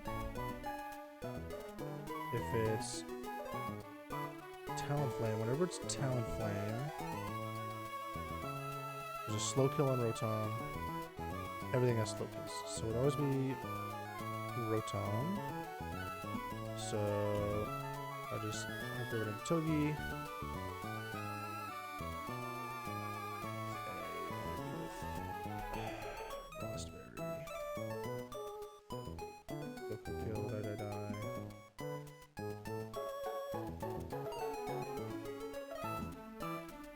Togi would be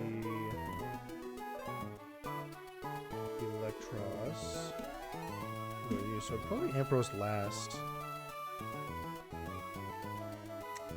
After Electros. So it's either, because I don't think I want to go straight to Torterra. Actually, what the hell am I saying? I absolutely could. I only was 20% Dragon Breath. Ideally, Ampharos comes in on something that always baits discharge. So like Togi or Talonflame. But Torterra can always just come in and click Stomping Tantrum and have a shit ton of sustain.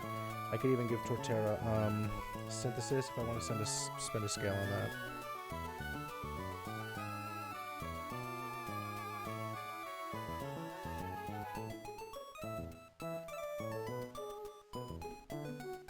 Mega Ampharos. Oh yeah, no, that's fine. 34%. So much damage.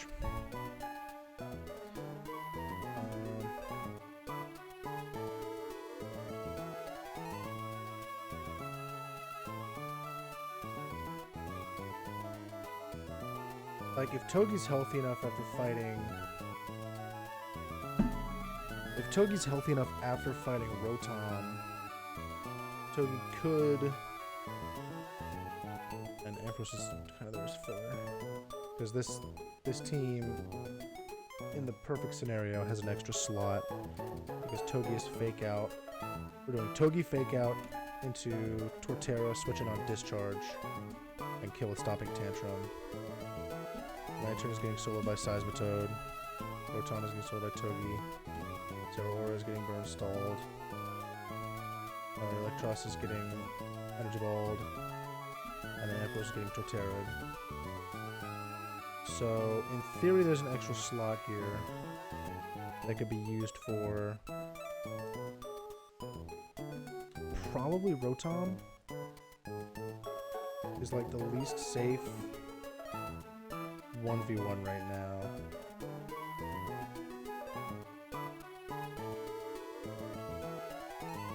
And I was looking at it, and Ampharos takes a bit less damage from Rotom than Electros. Although they do a little bit less too. That shouldn't be so important. I could go...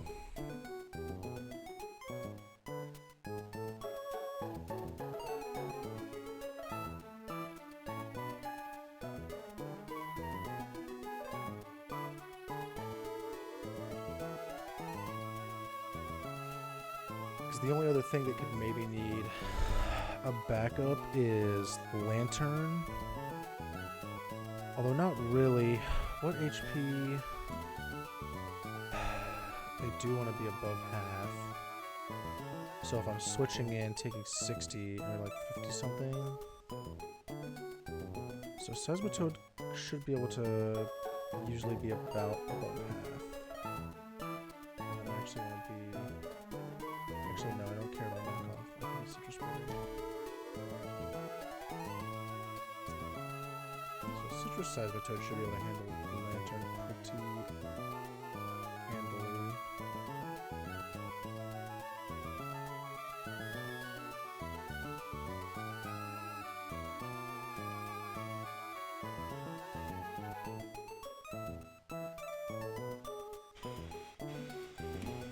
Yeah, I was thinking to bring Rossberry Ampharos as a backup for Rotom.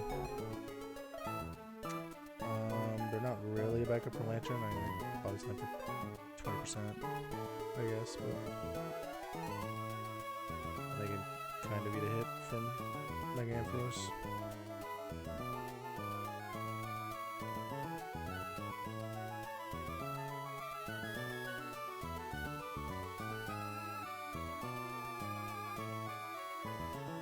It's not the safest lead. Well, it's the safest lead that I have. It's not the safest lead in history.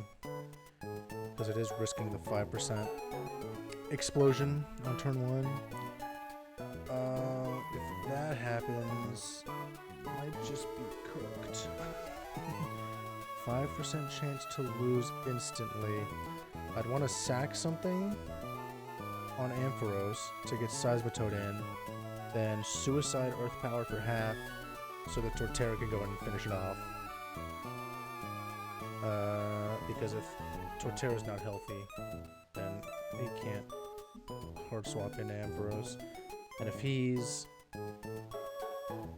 If I'm on something when it comes in that's not baiting Discharge, I probably want to sack something.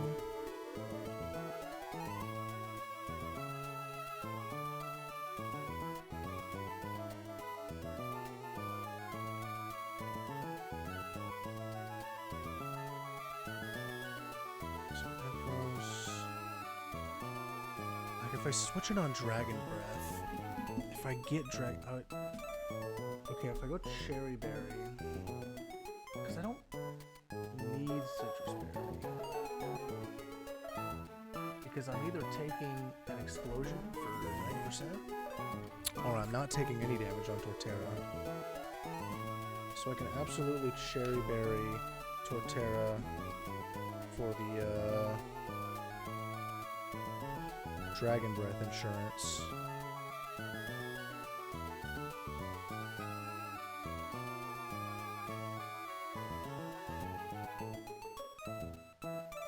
Yeah, I think Cherry Berry Torterra is the way to go. Raspberry Togi for Rotom.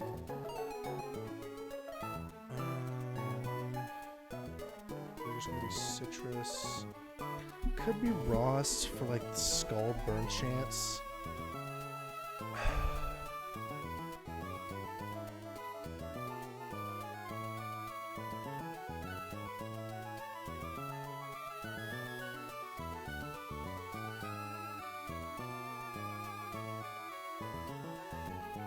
It'll be that relevant getting burned versus Citrus. 16th is 6%, so like 4 Citrus Berry is the same as taking 4 turns of burn. If I get Scald Burn turn 1, that's 2. So I need to get Scald Burn turn 1, and then after 2 turns of switching on Zeraora, then the burn damage eclipses Citrus Berry healing.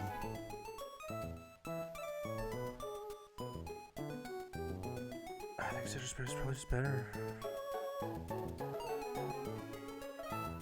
because then if I get Scald Burn on the second turn against Lantern, then I need to be switching back and forth this 3 times. Definitely happen, but the odds that I don't get burned either turn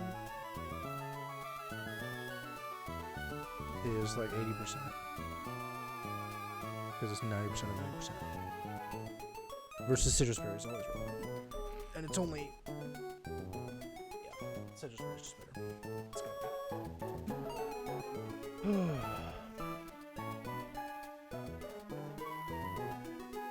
Discord. I'm about to be done with running one. It's been like 4 fucking hours. I made it from 4 hours just to make it through Route 117. It's crazy. Let me actually look.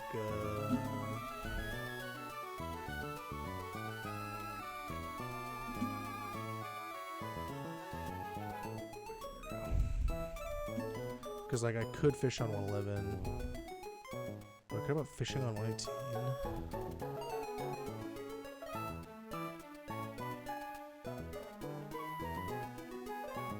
I don't for the purposes of this gem. Beedrill is an encounter on the land on 118. I certainly don't get a King's Command. So I don't really care about King's Command.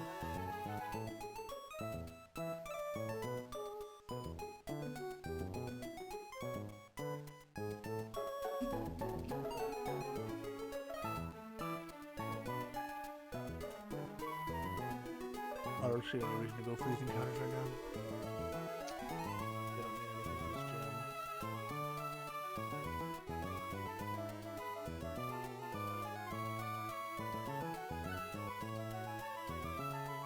Except like Gastrodon, but I don't need Gastrodon. What does Gastrodon even do?